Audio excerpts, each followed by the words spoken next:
Bonjour à toutes et à tous. Bienvenue à ce panel organisé dans le cadre de la 3e édition du Salon du livre féminin de Dakar. Et cette année, le thème principal du salon est littérature, exil et quête identitaire. Un thème riche et profond qui entre en résonance avec la question que nous allons aborder aujourd'hui, positionnalité et identité féminine dans les religions. Donc cette thématique nous invite à réfléchir sur la manière dont les femmes se positionnent et sont positionnées dans les espaces religieux. Les identités féminines dans les religions sont souvent le fruit de dynamiques complexes entre normes sociales, croyances spirituelles et quêtes personnelles d'autonomie. Donc aujourd'hui, nous allons explorer ces dynamiques à travers les perspectives de nos intervenantes exceptionnelles. Donc j'ai le plaisir de vous présenter Madame Seliba, qui est docteur en sociologie et spécialiste des questions de genre en lien avec la religion, la migration et la sécurité. J'ai aussi également le plaisir de recevoir sur ce plateau ma sœur Martha Seck, qui est religieuse de la congrégation des filles du Saint-Cœur de Marie et directrice générale de la librairie diocésaine de Claire Afrique. Voilà, donc j'ai également l'honneur et le plaisir de recevoir Madame Saran Sidibé, qui est responsable de la librairie musulmane Kani en Côte d'Ivoire, qui mêle engagement religieux et entrepreneuriat féminin. Et nous aurons, j'espère, Yasseida Aïcha Gueye, peut-être qu'elle va nous rejoindre au cours de la discussion. Alors, ce panel se veut un espace de dialogue ouvert et bienveillant, et vous aurez, cher public, l'occasion d'intervenir à la fin en posant vos questions. Alors, je vais commencer par Madame Seliba. En tant que sociologue spécialisée sur la religion et le genre, pouvez-vous expliquer comment la notion de positionnalité s'applique aux femmes au sein des différentes religions? Merci beaucoup Fatou pour la modération. Merci à Amina vraiment d'avoir créé, organisé cet espace-là et aussi penser, intégrer cette question qui est la religion dans nos espaces. C'est extrêmement important. La question de la positionnalité des femmes dans les religions, sachant que je vais plus parler des religions révélées, hébraïques, donc les 3 religions révélées. Donc je vais mettre le focus sur ça. Et je vais essayer peut-être de schématiser, vu qu'on n'a pas beaucoup de temps. C'est pourquoi j'ai demandé à avoir une bouteille d'eau. La bouteille d'eau, voilà, c'est ça. Ouais. Double fonction. Donc, nous avons des religions qui ont une forte empreinte de la tradition patriarcale. Quand je prends la bouteille d'eau, le contenant, on peut le considérer comme la société, le contenant. L'eau qui est à l'intérieur, on peut la considérer comme la religion. La religion qui rentre dans cette bouteille va épouser la forme de la bouteille. Donc, va épouser la forme du récipient. C'est pourquoi, quand vous travaillez sur l'islam, on a plusieurs types d'islam. L'islam au Maroc est différent de l'islam au Sénégal. L'islam pratiqué en Arabie Saoudite, il y a une différence parce que tout simplement, il y a l'empreinte culturelle. Il y a l'empreinte culturelle qui fait que finalement, on a plusieurs types d'islam. Donc, il y a cette forte empreinte culturelle, malheureusement, qui a une tradition patriarcale et va faire, évidemment, va impacter sur la position de la femme à l'intérieur de ces espaces religieux. La tradition patriarcale. Donc, cette connexion, on a des cultures patriarcales, du coup, dans l'espace, tout ce qui est spiritualité, tout ce qui est instance de décision, tout ce qui est leadership en termes religieux, cette culture va l'impacter.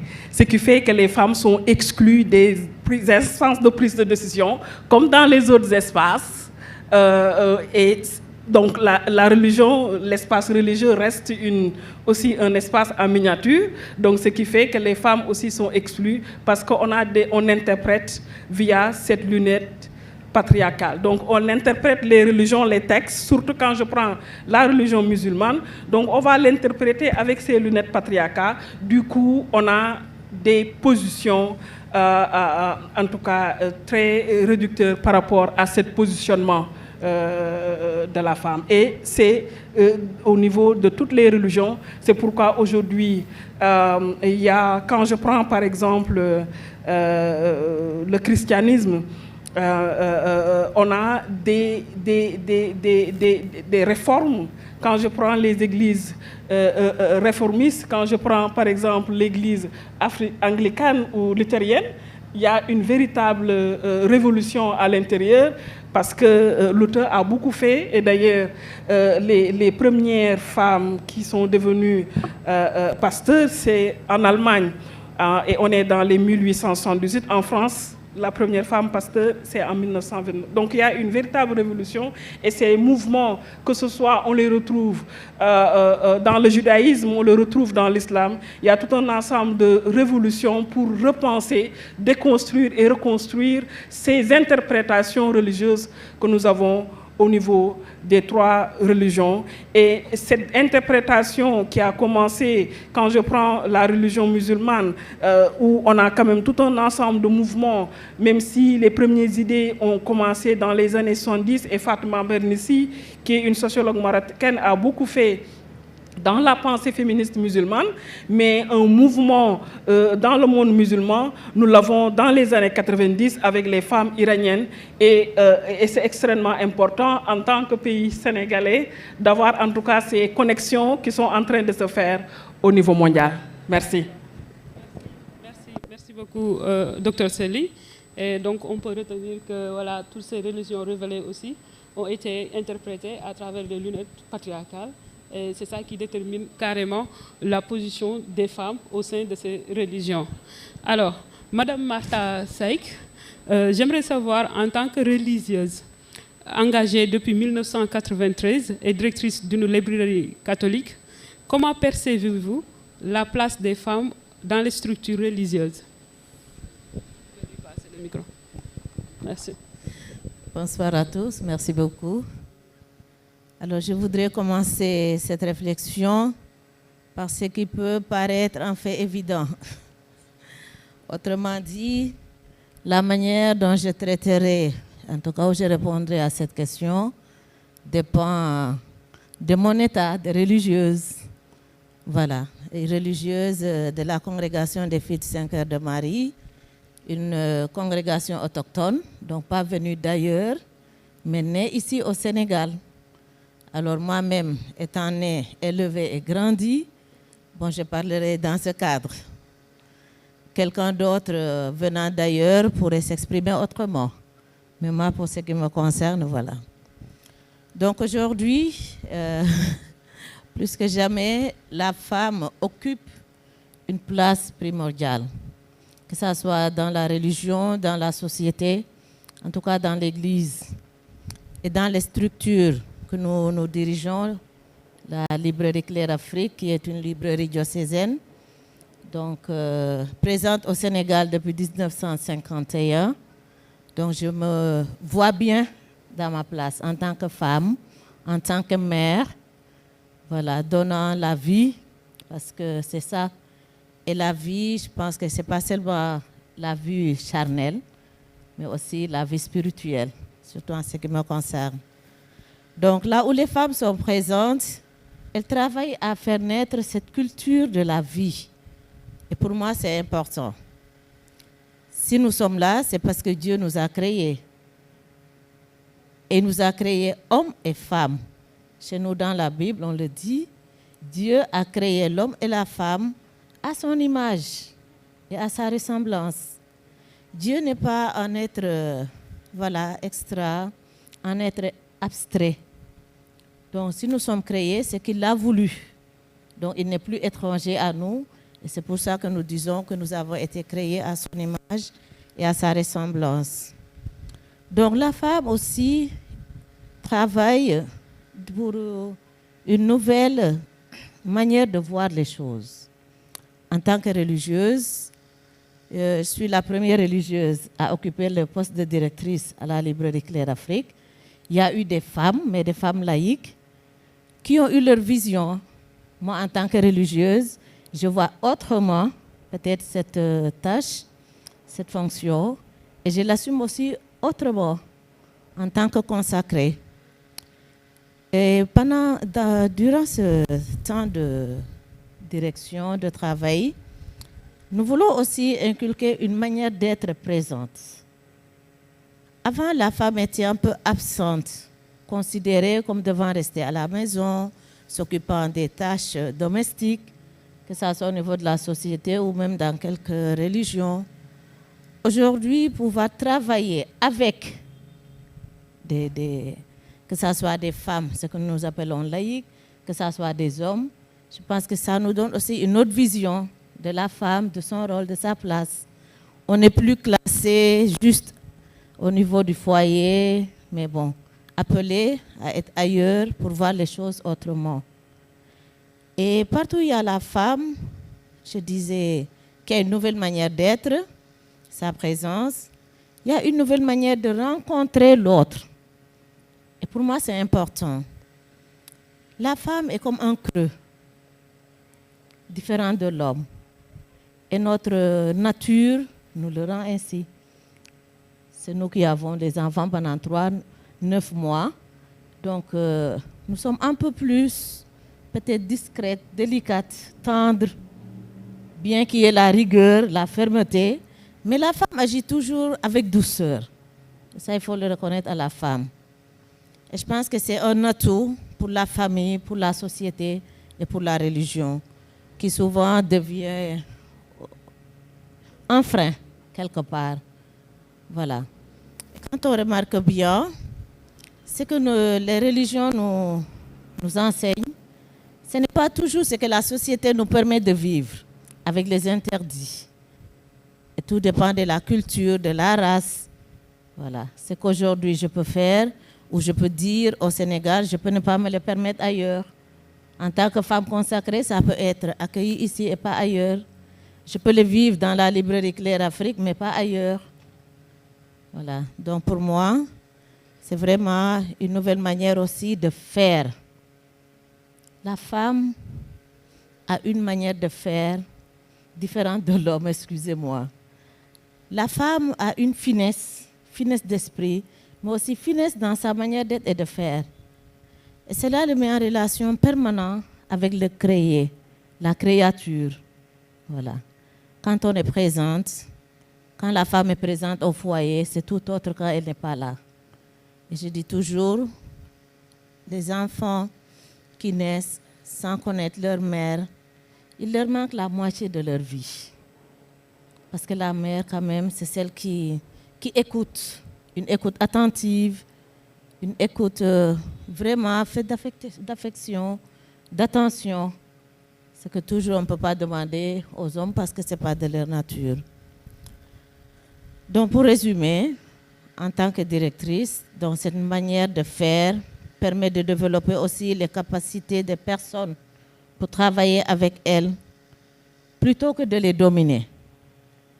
Souvent, quand on est dans un cadre fait d'hommes et de femmes, où c'est l'homme qui est le patron, on a tendance à être dominé, à être considéré comme inférieur. Mais j'ai constaté que la plupart du temps, là où il y a les femmes, on sent quand même une co-responsabilité. Voilà. Un dialogue permanent, une consultation, une considération de l'autre. Voilà. Pour le moment, c'est ce que j'avais à dire. Je vous remercie. Merci beaucoup. Voilà. Merci ma sœur. Donc, vous êtes revenu sur le rôle de la femme qui est l'être qui donne la vie.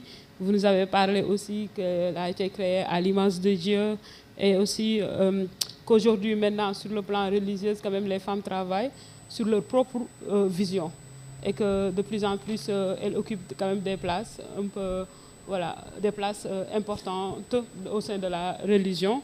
Mais également, vous êtes revenu sur le fait que tout ce que la religion permet, la société ne le permet pas forcément. Donc peut-être certaines réalités socio-culturelles font que les femmes ne travaillent pas ou ne donnent pas en tout cas leur apport, l'apport qu'il faut, n'apportent pas leur contribution comme ils le devaient au sein peut-être de la religion. Voilà. Donc là, je m'en vais vers Madame Saran Sidibé. Et ma question est, en tant que femme musulmane et entrepreneur, comment votre identité spirituelle a-t-elle influencé votre parcours d'entrepreneur? Bonsoir à tous. Tout d'abord, je voudrais dire merci pour cette initiative. La question me fait sourire un peu parce que c'est mon identité spirituelle qui m'a amenée même à créer la librairie musulmane Kani. Il faut dire que la librairie a été créée en fin 2022 et c'est parti du fait que à chaque fois que je venais en Côte d'Ivoire, je ne trouvais pas d'ouvrage qui me permettait d'en savoir davantage de ma religion. En général, en Afrique de l'Ouest, en général, on n'a pas la culture de l'enseignement islamique. On a la culture de la madrasa, c'est-à-dire aller apprendre le Coran et tout, mais on n'a pas cette culture-là de savoir dès le bas âge, comme par exemple c'est dans le christianisme, de faire la catéchèse et tout. Donc on n'a pas cette culture-là de façon générale. Ça existe des écoles et tout qui donnent des formations, mais moi, mon besoin personnel est parti du fait que je me posais beaucoup de questions. On a, comme l'a dit la sœur tout à l'heure, on a cet islam patriarcal là, et moi je me posais des questions sur est-ce qu'il y a des figures féminines en islam qui ont marqué l'époque, quel est mon positionnement, quelle est ma place. À chaque fois que tu te poses une question, tu ouvres un livre et ce livre-là est teinté souvent de certaines valeurs dans lesquelles tu ne te retrouvais pas. Et on ne retrouvait pas assez de livres. Sincèrement, en Afrique de l'Ouest, on ne retrouve pas assez de livres où l'islam est bien expliqué et tout. C'est une des raisons pour lesquelles je suis allée ailleurs, aller chercher les livres et venir les revendre. Donc, déjà à la base, là, c'est vraiment parce que je suis musulmane et parce que je me posais des questions et je cherchais des réponses à ces questions-là pour moi-même que j'ai commencé à lire. Et après, je me suis dit, pourquoi pas faire partager ces connaissances que j'ai apprises là aux sœurs pour qu'elles sachent ce que l'islam dit pour les femmes, qu'elles sachent qu'est-ce que l'islam, quelles sont les valeurs, quels sont les droits et tout ce que ça suit. Maintenant, pour en revenir à l'entrepreneuriat, il faut dire que c'est vrai que nous gérons une librairie islamique, mais c'est d'abord une librairie. Donc, il faut faire du chiffre, c'est du business. L'entrepreneuriat est un monde difficile. On commence à vendre des livres, mais tout le monde n'a pas la culture de l'achat du livre. En général, quand on dit islam, les gens pensent qu'on va faire gratuitement ou on est subventionné. Donc, c'était vraiment une bataille dès le début. Et une bataille pour se positionner en tant que librairie musulmane, se positionner en tant que femme entrepreneur et se positionner en tant que femme entrepreneur voilée. Mais les valeurs qui me sont enseignées, les valeurs que j'ai apprises avec l'islam, la résilience, les valeurs de transparence ont fait que j'ai réussi à mener bien la mission et c'est ce qu'on continue. Voilà. Et vraiment, je pense que c'est une très bonne idée, c'est vraiment une très belle initiative d'ouvrir une librairie, de visibiliser, de montrer le travail que les femmes font sur les écrits révélés, sur la religion, plus particulièrement la religion musulmane. Je pense que c'est vraiment une très belle initiative parce que parfois, nous n'avons pas forcément accès à cette connaissance-là qui existe. Et donc, c'est ça qui va me pousser à poser cette question à Dr Sely. Pensez-vous que les identités féminines sont plus contestées au sein de certaines religions par rapport aux autres? Oui, les identités sont contestées dans toutes les religions. Hein. Je fais le focus sur les religions révélées. Je suis heureuse qu'elles puissent rendre visibles les écrits, c'est-à-dire les ouvrages, si je comprends bien, les ouvrages qui sont écrits, c'est comment rendre visible la femme dans l'islam, c'est ça, voilà, c'est ça. C'est rendre visible les femmes dans, voilà, faire connaître plus de personnages féminines, c'est ça? Voilà, ça, je pense que ça, c'est important parce qu'au-delà d'Aïcha Khadija, il y en a tellement. Il y a plus de 1000 et quelques femmes, c'était dans le Coran, qui faisaient un travail extraordinaire. Oui, les figures sont contestées dans les différentes religions. Sachant qu'aujourd'hui, quand vous prenez les 3 religions, on a les femmes rabbines, on a des femmes imams, on a des pasteurs. C'est plus, pas dans l'église catholique, mais plus dans les églises réformistes. Et là, je fais allusion aux protestants. Donc nous avons ça. Avec l'arrivée de Pape François pour l'église catholique, il y avait en tout cas plus d'engagement pour responsabiliser davantage les femmes. Et il y avait, je me rappelais, en 2018, il y avait ce discours-là au retour de l'Amérique latine qui disait qu'il faudrait qu'il engage un travail en profondeur dans l'Église catholique. Quand je prends le cas du Sénégal pour juste montrer cas de figure, pour montrer comment ces figures sont contestées, je me mets dans la prédication, c'est-à-dire des femmes aujourd'hui qui transmettent, qui diffusent le message divin. C'est ça la prédication. C'est-à-dire, c'est de diffuser le message divin, qui est la finalité de toute religion. Hein? C'est ça, comment transmettre le message divin. Et on sait que depuis les années 90, au Sénégal, il y a ces femmes-là qui font la transmission, qui diffusent. À l'intérieur de cette catégorie de femmes, à l'époque, parce que c'est l'objet de ma thèse, 90% des femmes qui faisaient la transmission avaient un discours conservateur qui reproduisait le discours des hommes sur les femmes, mais aussi sur les relations entre les hommes et les femmes. 90%, plus de 90%. Il y avait une petite minorité qui cherchait un peu à construire leur propre discours par rapport au texte. Déjà, pour se positionner dans cet espace considéré comme masculin, les femmes sont dans l'espace religieux, hein, mais elles sont plus dans l'organisation et autres, mais pas dans tout ce qui est diffusion. La diffusion, c'est plus les hommes. Donc, 90, elles sont immiscées dans cette diffusion-là. Ça crée un peu des problèmes. Ça a reconfiguré un peu cet espace de transmission. Donc, du coup, elles ont commencé à être contestées, plus celles qui avaient un discours contraire par rapport à ce discours conservateur. Donc, plus ça. Et elles continuent, on est en 2024, elles continuent de résister. Elles sont attaquées par les oulémas, elles sont attaquées par les associations de prédicateurs, sachant que les 2 associations de prédicateurs, c'est juste une qui accepte les femmes, l'autre n'accepte pas les femmes.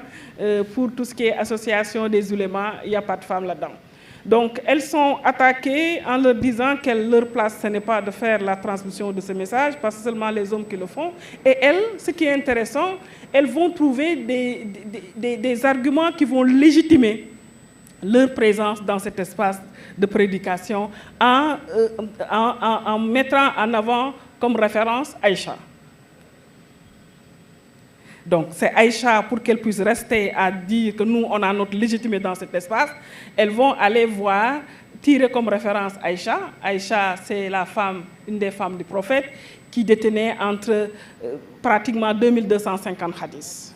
Donc, et le fait qu'on ait ces figures importantes dans cette religion musulmane, cette figure où, en termes de savoir, elle pesait extrêmement lourd, parce que le prophète disait aux hommes, si vous voulez connaître la moitié de votre religion, il faut aller voir cette jeune dame-là. Le fait qu'il confie cette moitié, ces hadiths à elle, est chargé de sens.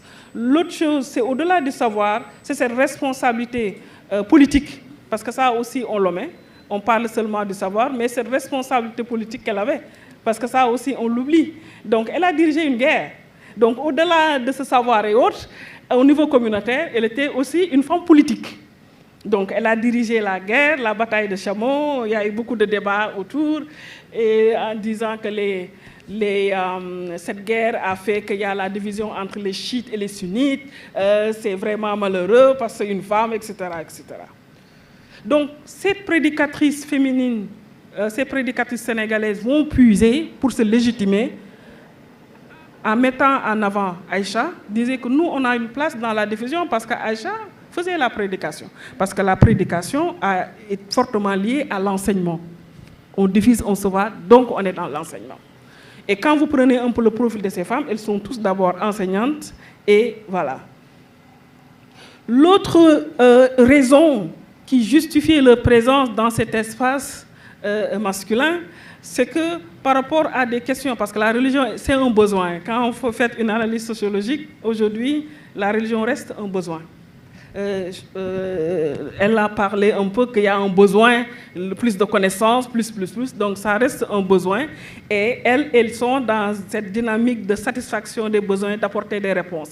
Et en termes de réponses, les questions spécifiques aux femmes, elles se disent que nous aussi on a de place parce qu'il y a de ces questions, c'est seulement les femmes qui doivent répondre à cette question. Par exemple, la différence entre les lochis et les menstrues, ça c'est spécifique aux femmes.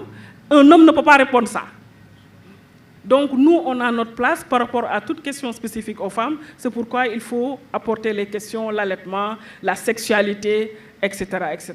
Et elles sont en train de faire un travail et moi je continue à travailler avec cette minorité quand même qui a ce discours qui déconstruit, hein, même si elle ne se réclame pas féministe, ce n'est pas un problème, mais c'est le discours qu'elle porte dans un Sénégal où il y a une forte dose de religiosité, dire face à un public, et moi je le dis souvent, et malheureusement il y a Saïda, je collabore avec elle, elle n'est pas là, prédicatrice, j'ai dit à Fatou, il faut l'appeler parce que, voilà, pour le dire quelle heure, mais elles sont en train de déconstruire aujourd'hui ce système patriarcat qui est aujourd'hui fissuré, il faut le dire.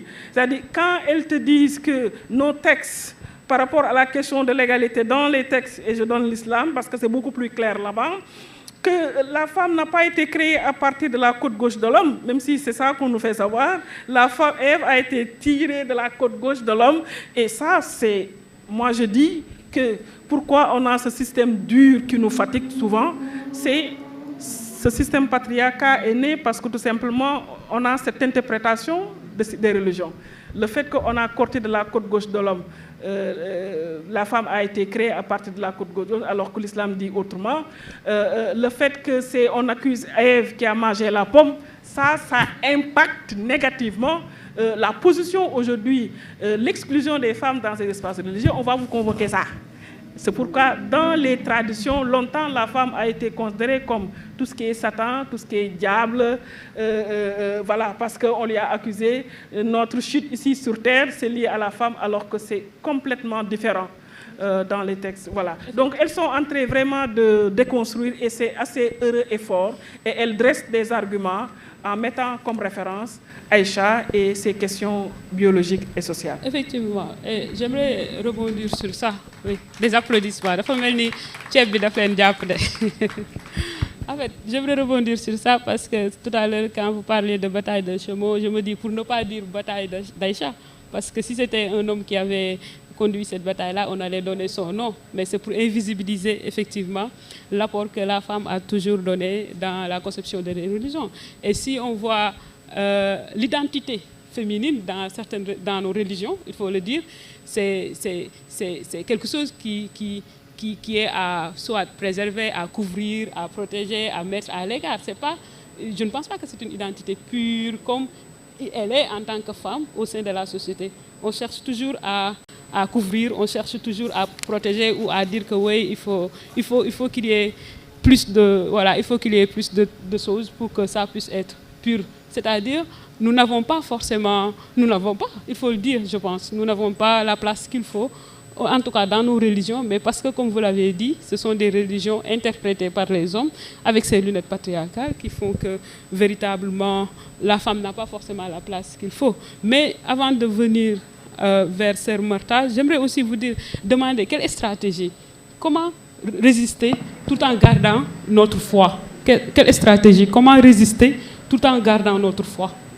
La foi ne va pas être déconnectée dans ça, parce que la place de l'égalité homme-femme est au cœur de nos religions. Et quand je dis égalité, ce n'est pas de transformer les hommes en femmes, mais c'est égalité en termes de droits et de devoirs, d'obligations. On a les mêmes obligations. dans les religions. Prier, les 5 prières, c'est les hommes et les femmes. C'est les mêmes responsabilités. On est tous les deux des vicaires de Dieu sur terre, c'est-à-dire on est des représentants. L'homme et la femme représentent Dieu sur terre. Donc en termes de fonction, même s'il y a une spécificité en termes biologiques, je ne parle pas de ça, mais en termes de responsabilité, on a les mêmes responsabilités. J'ai beaucoup aimé un passage de Luther qui nous disait que tout chrétien, tout bon chrétien doit être un bon pasteur, un bon pieux ne peut pas être un ignare. C'est-à-dire, si vous ne connaissez pas, vous ne pouvez pas être un bon pieux. La connaissance encore chrétienne. Et qu'il est allé encore beaucoup plus loin en parlant un peu de connaissance et d'expertise. Parce qu'être prêtre, il faut avoir de la connaissance. Il faut être un expert. Et l'expert, ça n'a rien à voir avec le sexe. Quand vous connaissez tout ce qui est théologie et autres, c'est une connaissance. Donc si on met en avant la connaissance par rapport aux responsabilités dans la spiritualité, qui ne doit pas être un domaine réservé aux hommes, par la sacralité, la femme a plus de sacralité que l'homme. La maternité, c'est quelque chose de sacré. Et c'est assez paradoxal qu'on confie cette sacralité de l'autre côté, alors que nous, on a quelque chose de sacré. Donc, ça crée... Donc, quelle stratégie, évidemment, davantage rendre visible ce discours timide qui se dessine un peu partout dans le monde. Ce discours qui a commencé, comme je vous l'ai dit, dans les années timidement 70, 80, ce discours doit être plus visible. Il faudrait qu'on ait plus de connaissances, les femmes, et plus de connaissances des textes sacrés.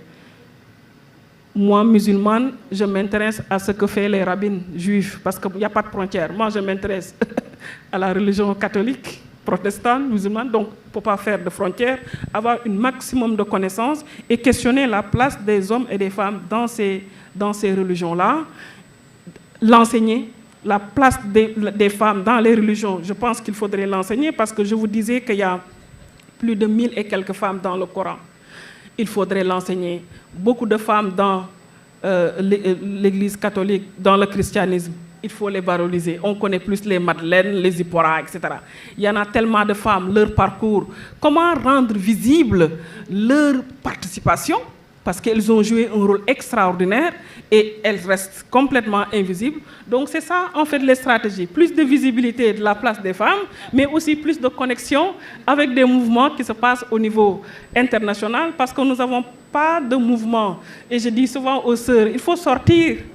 Il faut sortir. Il y a tellement de choses, de défis. Il faut vous connecter avec les organisations de femmes. Il faut qu'on puisse avoir des connexions avec des religieux. Aujourd'hui, les organisations de femmes ne travaillent pas avec des religieux. Je parle en regardant ma professeure Fatso. Aujourd'hui, on ne peut pas régler la question de l'égalité homme-femme dans ce Sénégal à fort contexte de religion, en faisant fi à la religion. Il faut que nous, en tant qu'organisation féministe, organisation féminine, qu'on ait en connexion avec ces religieux-là, parce qu'il y a de ces religieux comme du côté chrétien, comme musulman, mais qui ont un discours très, très progressiste. Merci beaucoup. Merci beaucoup. On entend, donc il faut écrire, il faut être connecté, il faut visibiliser davantage, mais également promouvoir, parce que de plus en plus, il y a des auteurs, en tout cas, je pense à Asma Lamrabet et d'autres qui ont écrit, qui sont en train de proposer une autre lecture. Il faut qu'on ait Asma ici. Ouais. Asma, l'ancienne étudiante de Fatima Mernissi. Ouais. Heureusement qu'on a, et j'espère qu'on aura un autre Asma. Inch'Allah. Alors, ma sœur, j'aimerais savoir comment les femmes catholiques négocient leur position au sein des institutions aussi hiérarchiques que l'Église catholique. Merci beaucoup. J'aurais peut-être souhaité que vous reformuliez autrement la question. Carrément. Parce qu'en Église, on ne négocie pas. Effectivement. Comme vous l'avez bien dit, l'Église est hiérarchique et hiérarchisée. Effectivement. Donc, il n'y a plus besoin de négocier. Effectivement. Quand on parle de négocier, on pense peut-être à réclamer, etc. Alors que l'Église y est déjà.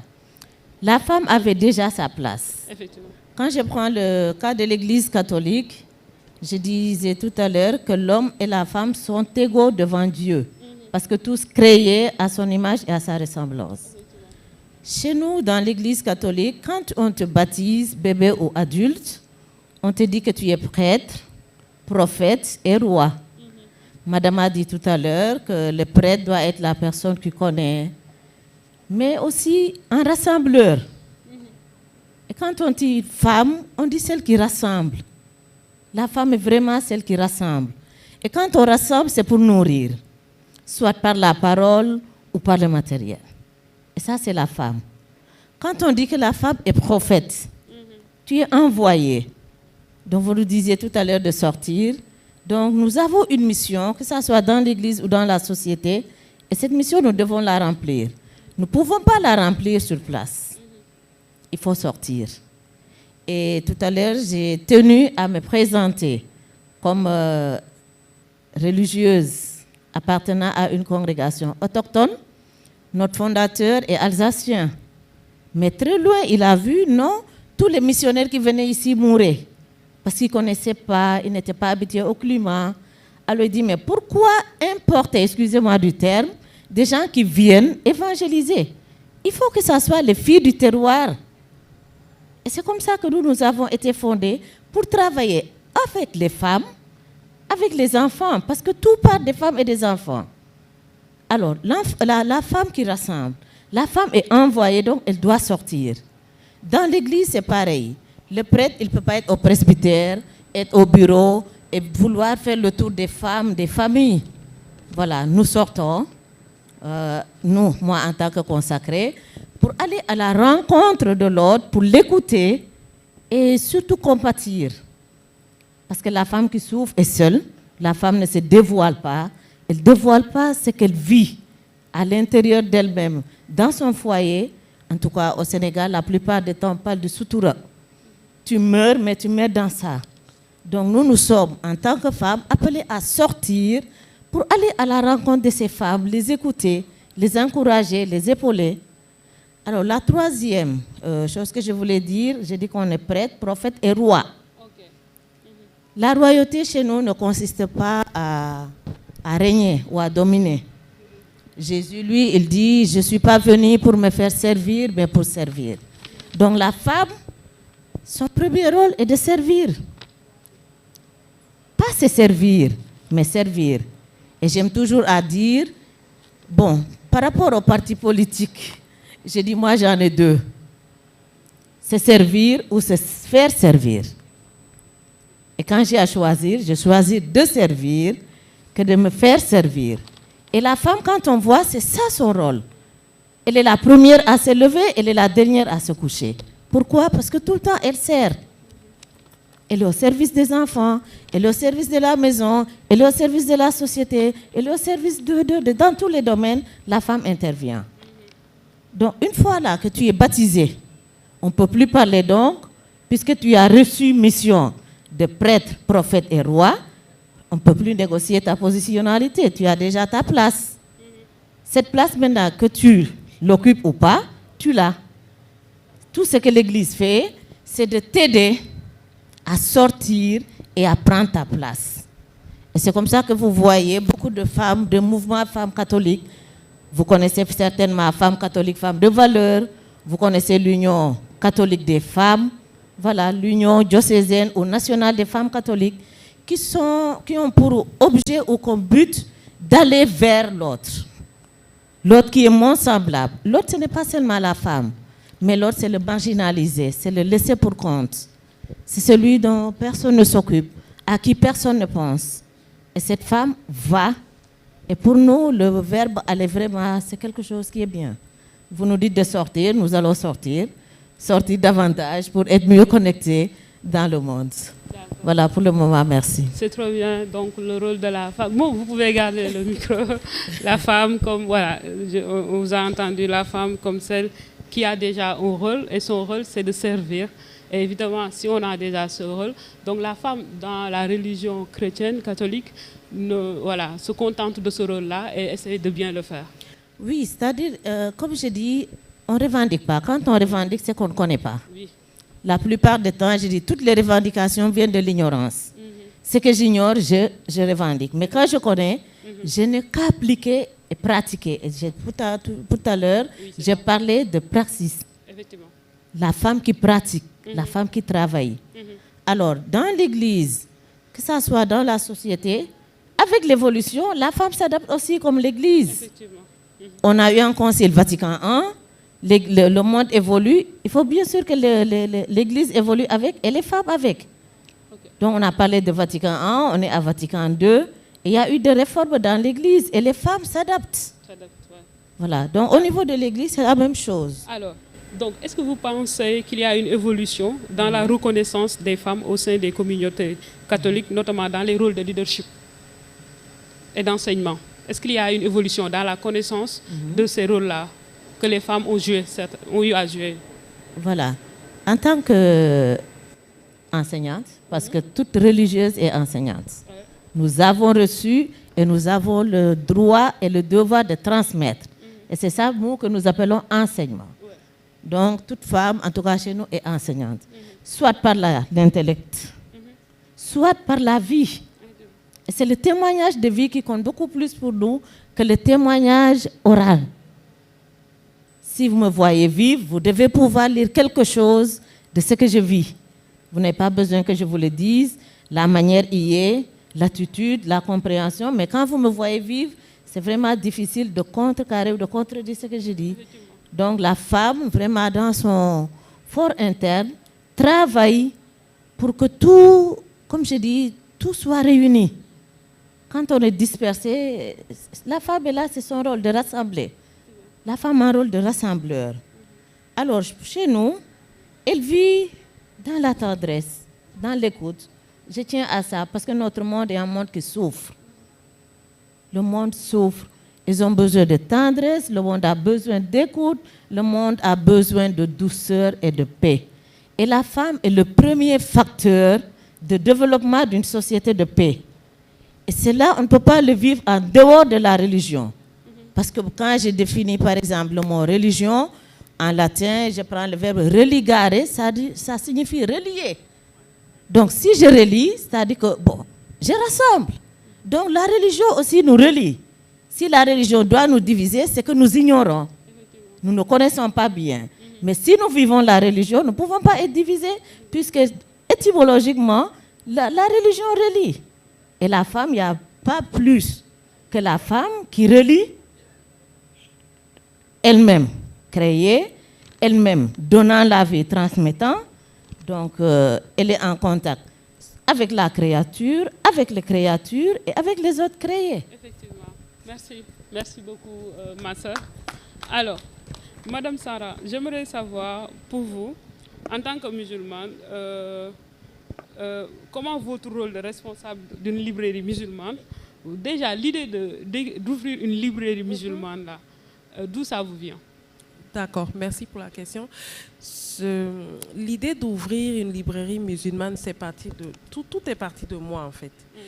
Je ne retrouvais pas à Abidjan des ouvrages musulmans qui m'expliquaient, qui me donnaient des réponses à mes questions. Je ne retrouvais pas, par exemple, de nos jours, il y a des livres de développement personnel basés sur les principes islamiques. Tout le monde parle de développement personnel, mais en islam, il faudrait qu'on ait des ouvrages spécifiques liés à nos valeurs propres à nous.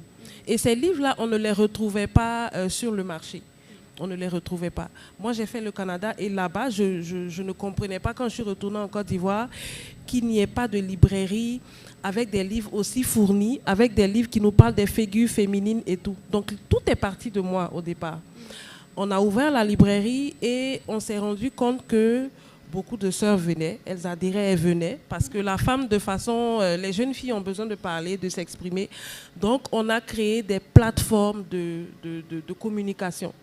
On a créé des cercles de bienveillance. On a créé des groupes de discussion pour amener les femmes à parler. Au début, ce n'était pas difficile. Ce n'était pas facile parce que dès que tu regroupes plusieurs femmes, on commence à parler de mariage. Mais nous, on leur a dit non. Notre objectif, là, ce n'est pas de créer des groupes là, pour venir parler de vos conjoints, la polygamie et autres. Non. Nous, on veut justement vous donner de la connaissance. On veut permettre à ces jeunes filles-là, ces futures femmes, de savoir, de redéfinir les droits et les devoirs de la femme en tant que femme musulmane. Et c'était ça notre objectif. On voulait leur permettre d'avoir des livres qui leur donnent des outils d'introspection. Ça n'existait pas. En tout cas, en 2022, quand on a commencé, il y avait des cercles, mais c'était toujours polygamie, c'était toujours lié au mariage et tout. Nous, on voulait véritablement donner à ces femmes-là des figures emblématiques. On voulait donner à ces femmes-là des exemples des auteurs que vous avez cités tout à l'heure qui redéfinissent la position de la femme musulmane. Et c'est ça, à travers des cercles de bienveillance, à travers les livres. À chaque fois que les sœurs reviennent et nous disent, on en apprend davantage. Et c'est ça qu'on veut. On veut que des sœurs qui se retrouvent parlent d'autre chose que de mariage. On veut que des sœurs qui se retrouvent sachent que elles peuvent prendre du temps à elles, lire un livre, avoir de l'introspection, se poser des questions sur leur identité, se poser des questions sur la religion, et que ce volet-là de lire par exemple un exégèse du Coran ou de lire des livres scientifiques liés à la religion n'est pas un volet détenu en majorité par des hommes.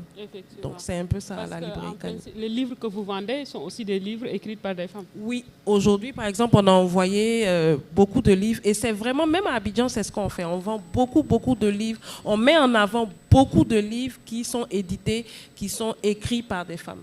Et la librairie est dirigée à 99% par des femmes. Effectivement. Et vous sentez que la perception change? Oui, la perception change. Au départ, quand on faisait les cercles de bienveillance, comme je l'ai dit tantôt, quand on faisait les clubs, quand on rapprochait les femmes vers nous, il y a eu beaucoup de scepticisme. Les gens se demandent, mais des sœurs qui se regroupent pour lire le Coran ou pour lire l'exégèse, ça va aller dans des interprétations. Est-ce qu'elles ont la science pour comprendre? Est-ce que on sous-estime beaucoup la capacité de la femme à comprendre, à faire une introspection, à se poser des questions. Et surtout la jeune fille, parce que les jeunes filles, nous on se focalise beaucoup sur les jeunes filles, les jeunes femmes, parce que c'est elles qui vont éduquer la population de demain. Donc c'est ça notre cheval de bataille à la librairie, c'est faire en sorte que les sœurs découvrent, celles qui sont mariées ou qui aspirent au mariage, sachent dans quoi elles mettent les pieds, qu'elles sachent qu'il y a des droits et des devoirs, et que nous sommes égaux vis-à-vis de Dieu. Nous avons, comme Madame l'a dit tantôt, hommes ou femmes, on a les 5 prières quotidiennes qu'on doit faire, ça c'est imparti, c'est obligatoire. Mais en tant que femme, on a des droits et on a des devoirs. On le met tout le temps en avant, cette idée-là. Merci. Merci beaucoup. Merci. Voilà. Je vais donner le micro au public. Si vous avez des questions, oui, il y a professeur Fatou Sow. Vous avez la parole. Je vais faire un commentaire et poser une question. Alors, mon commentaire va s'adresser à...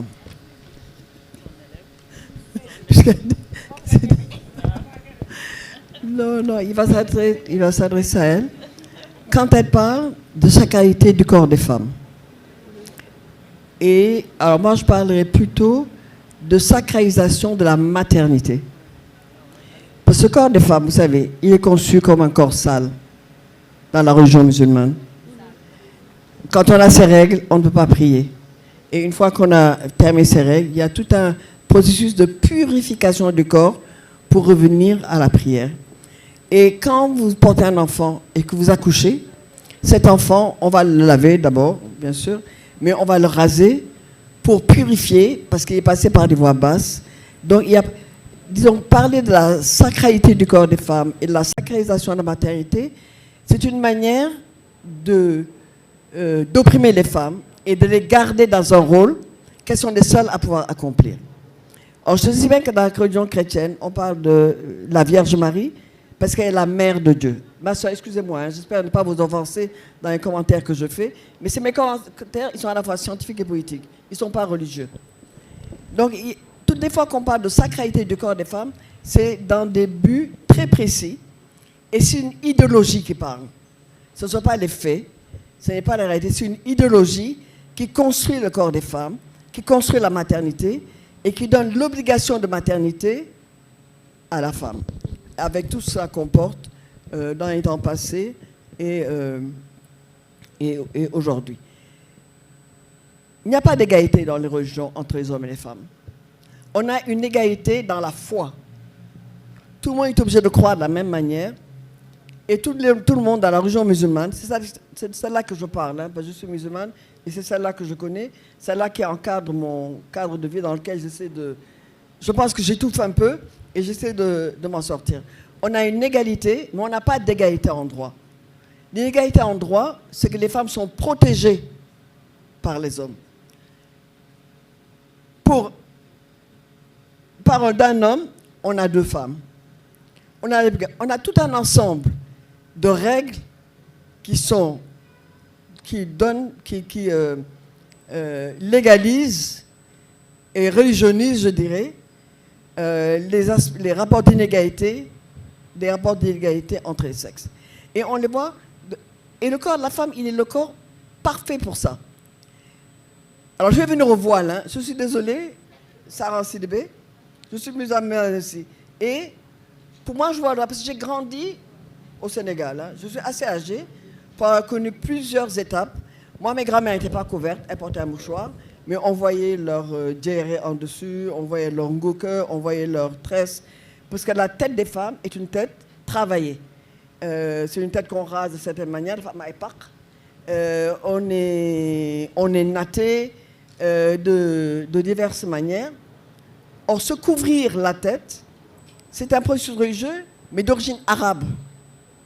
C'est d'origine arabe. Et on le voit dans toute la Oumma islamique. Toutes les femmes, dans plusieurs religions, ne sont pas voilées du tout. Or, le voile que l'on trouve dans le monde arabe, qu'on trouve dans le monde persan, et qu'on retrouve ailleurs, au fond, il vient d'une certaine conception du corps des femmes. Parce que sous le voile, il y a le corps des femmes. Et ce corps des femmes, il faut le cacher. Il faut le cacher. Et même si dans le Coran, on ne dit pas portez le voile, on dit seulement mettez une tenue qui couvre. Mais de là à mettre la burqa comme on l'a vu en Orient, la burqa comme on l'a vu en Afghanistan, la burqa telle qu'on l'a vu en Iran, où des femmes ont été tuées pour ça. J'ai pendant une dizaine d'années dirigé un réseau qui s'appelait Women Living Under Muslim Law, c'est-à-dire des femmes vivant sous la musulmane. Et le rôle de cette organisation, qui était où il y avait des Africaines, mais des femmes arabes, des Iraniennes, des Turcs, des femmes de la Oumma islamique, encore que moi je ne crois pas en la Oumma islamique, hein. La Oumma islamique se dévore tellement entre elles, que voilà, il faut la mettre entre guillemets, parce que c'est plus un vœu, c'est plus une utopie qu'une réalité. Et on doit se battre pour faire cette Oumma islamique. Mais la Oumma islamique, on voit l'échec qu'il y a eu à Gaza, la Oumma islamique n'était pas là.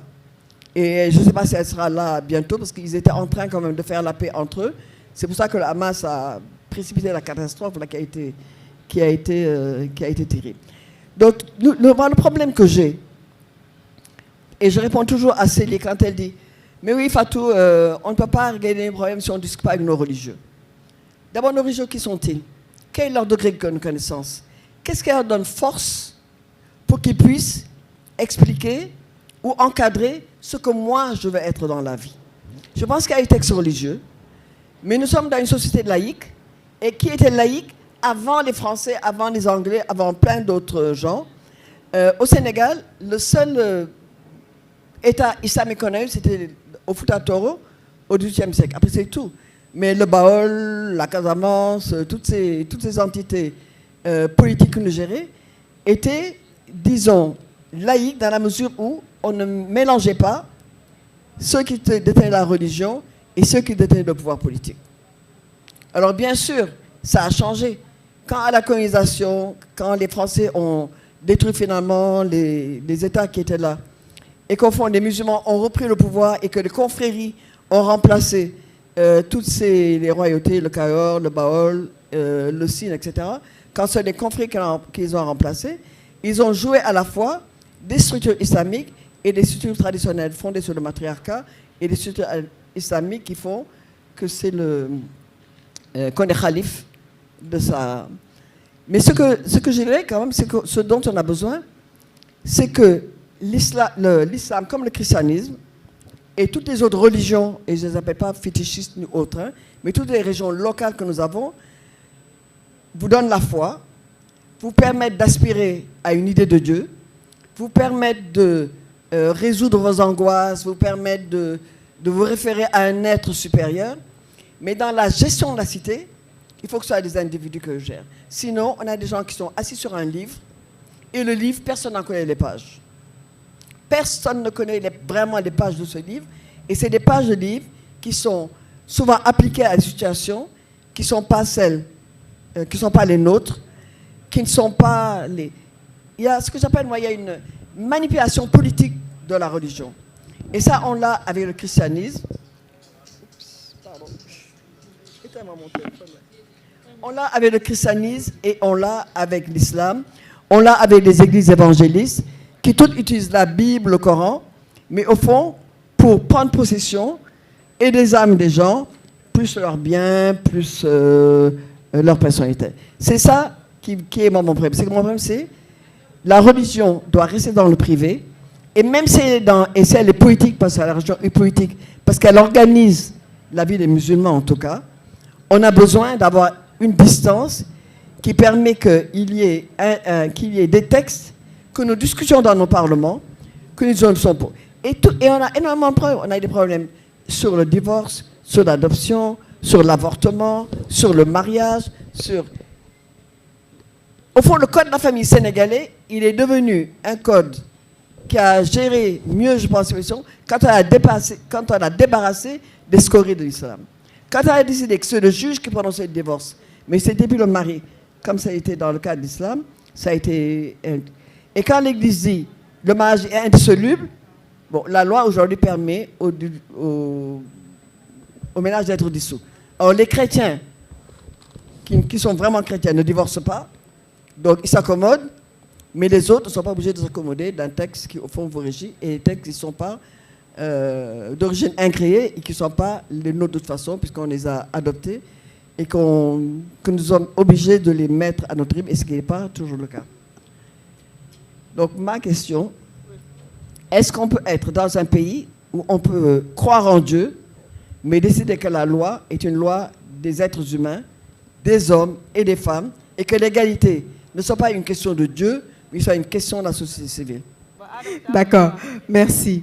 Merci beaucoup, et surtout merci à Amina Seck pour d'avoir organisé cette rencontre, puisqu'on parle de femmes et de littérature, de femmes. Ma question réellement, c'est comment allons-nous faire pour que ces femmes dont tu parles, ces 10% de femmes écrivent, puisque celles qui écrivent, ceux et celles qui écrivent en tout cas, détiennent la vérité et disent ce que tout le monde doit croire, et puisque très peu de femmes écrivent, sont publiées, et très peu de femmes surtout qui pensent autrement sont publiées, ça pose un problème. J'ai beaucoup écouté avec intérêt les différentes présentations, mais quelque part je reste sur ma faim. Je reste sur ma faim parce que il est des choses que vous avez dites, ce sont des idéaux. Les femmes, la place de la femme est importante dans la religion. Importante. Est-ce qu'on peut penser à un pape femme un jour? Est-ce qu'on peut penser un jour que les imams vont être des femmes? Célie, tu en as parlé, quelques exemples, mais sur combien? Je veux qu'on quitte le niveau du rêve et de ce qu'on voudrait, et ce qui est, mais qu'on vienne dans la réalité, qu'on se dise la vérité, la façon dont les femmes sont positionnées dans les religions révélées laisse à désirer. Et très souvent, non seulement en termes de rôle, mais aussi en termes de messages véhiculés. Parce que très souvent, ce sont les messages religieux qui sont utilisés pour maintenir les femmes dans des positions inférieures. Donc ma question aujourd'hui, c'est qu'est-ce qu'on fait, comment on fait, particulièrement pour des femmes qui sont croyantes, des femmes qui sont engagées dans la religion, des femmes qui ont de la place là-bas, qui ont lu, qui ont appris les choses et qui peuvent discuter. comment on peut faire pour défier cela, changer cela de l'intérieur et être en conversation avec les autres. C'est vraiment la question que je veux poser là, qu'on parte de la réalité et qu'on voit qu'est-ce qu'on est capable de faire en tant que femme dans ces cercles-là et dans ces groupes-là pour changer les choses. Et je suis d'accord avec toi, Célie, qu'on est pas seulement en Sénégal, mais dans un monde où les croyances occupent une place extrêmement importante. C'est ce qui mobilise le plus les gens. Nous sommes ici au Salon du Livre. Combien sommes-nous? Tu aurais organisé une activité religieuse, tu chercherais d'autres chaises pour que les gens puissent s'asseoir. Donc ça mobilise. Puisque ça mobilise, puisque les gens y vont et pour que les gens y croient, il faut absolument que les femmes qui sont érudits, qui apprennent, qui font partie de ces groupes, soient des femmes qui osent en parler, osent mettre les choses et poser les questions. Je ne dis pas que vous allez changer les choses, mais poser les questions réelles face à des hommes qui sont des gardiens de leurs propres privilèges. Qu'on se dise la vérité aussi. Merci. Bonjour, merci beaucoup pour vos belles interventions. Merci Warkha pour la modération. Alors, moi j'ai une question qui rejoint un peu ce que disait Tata Fatou Sow, mais pour le coup qui est spécifique à ma sœur. Merci pour votre intervention de tout à l'heure. J'ai cru comprendre que les revendications, vous ne les pensez pas nécessaires parce que justement, tout est déjà mis en place pour que la femme soit épanouie, qu'elle occupe la place qu'elle veut sur le plan religion et quels sont les échelons en fait qu'elle voudrait avoir. Et du coup, sous ce prisme-là, comment est-ce que vous analyserez en fait le féminisme dans le contexte actuel où nous sommes, où on sent en fait la nécessité pour les femmes d'avoir la parole, pour les femmes de dénoncer ce qui se passe. Vous êtes sûrement au courant de l'actualité de tous ces cas de violence, de viol et tout ça. Comment est-ce que le féminisme pourrait se positionner en s'appuyant même, disons, sur la religion pour pouvoir exister? Il existe un courant féministe qui est de plus en plus... qui prend plus de place, qui s'appelle le féminisme islamique, et qui, je pense, peut-être peut permettre, ça reste personnel en fait, peut permettre plus ou moins de contrer aussi un discours très patriarcal et très axé sur la religion pour pouvoir en fait délégitimer le féminisme. Est-ce que vous, sur la base de la religion catholique, vous analysez en fait le féminisme comme quelque chose en fait qui porte des revendications réelles qu'il faut appuyer sur la base de cette religion-là, ou voilà, ou est-ce que vous pensez qu'il ne faudrait pas? Merci beaucoup. Alors, bonjour. Merci beaucoup. Merci à toutes. Et merci à Amina et à toute l'équipe pour la création de l'espace. Je rejoins des bouts de ce qui a été déjà dit sur la question de l'édition. Donc, quand on parle de féminisme islamique, en ce moment, la littérature est dominée par des femmes d'Afrique du Nord. Donc les écrits, Warkha a cité tout à l'heure Asma Lamrerbet, mais il y a d'autres qui sont en France aussi, mais qui ont un background d'Afrique du Nord.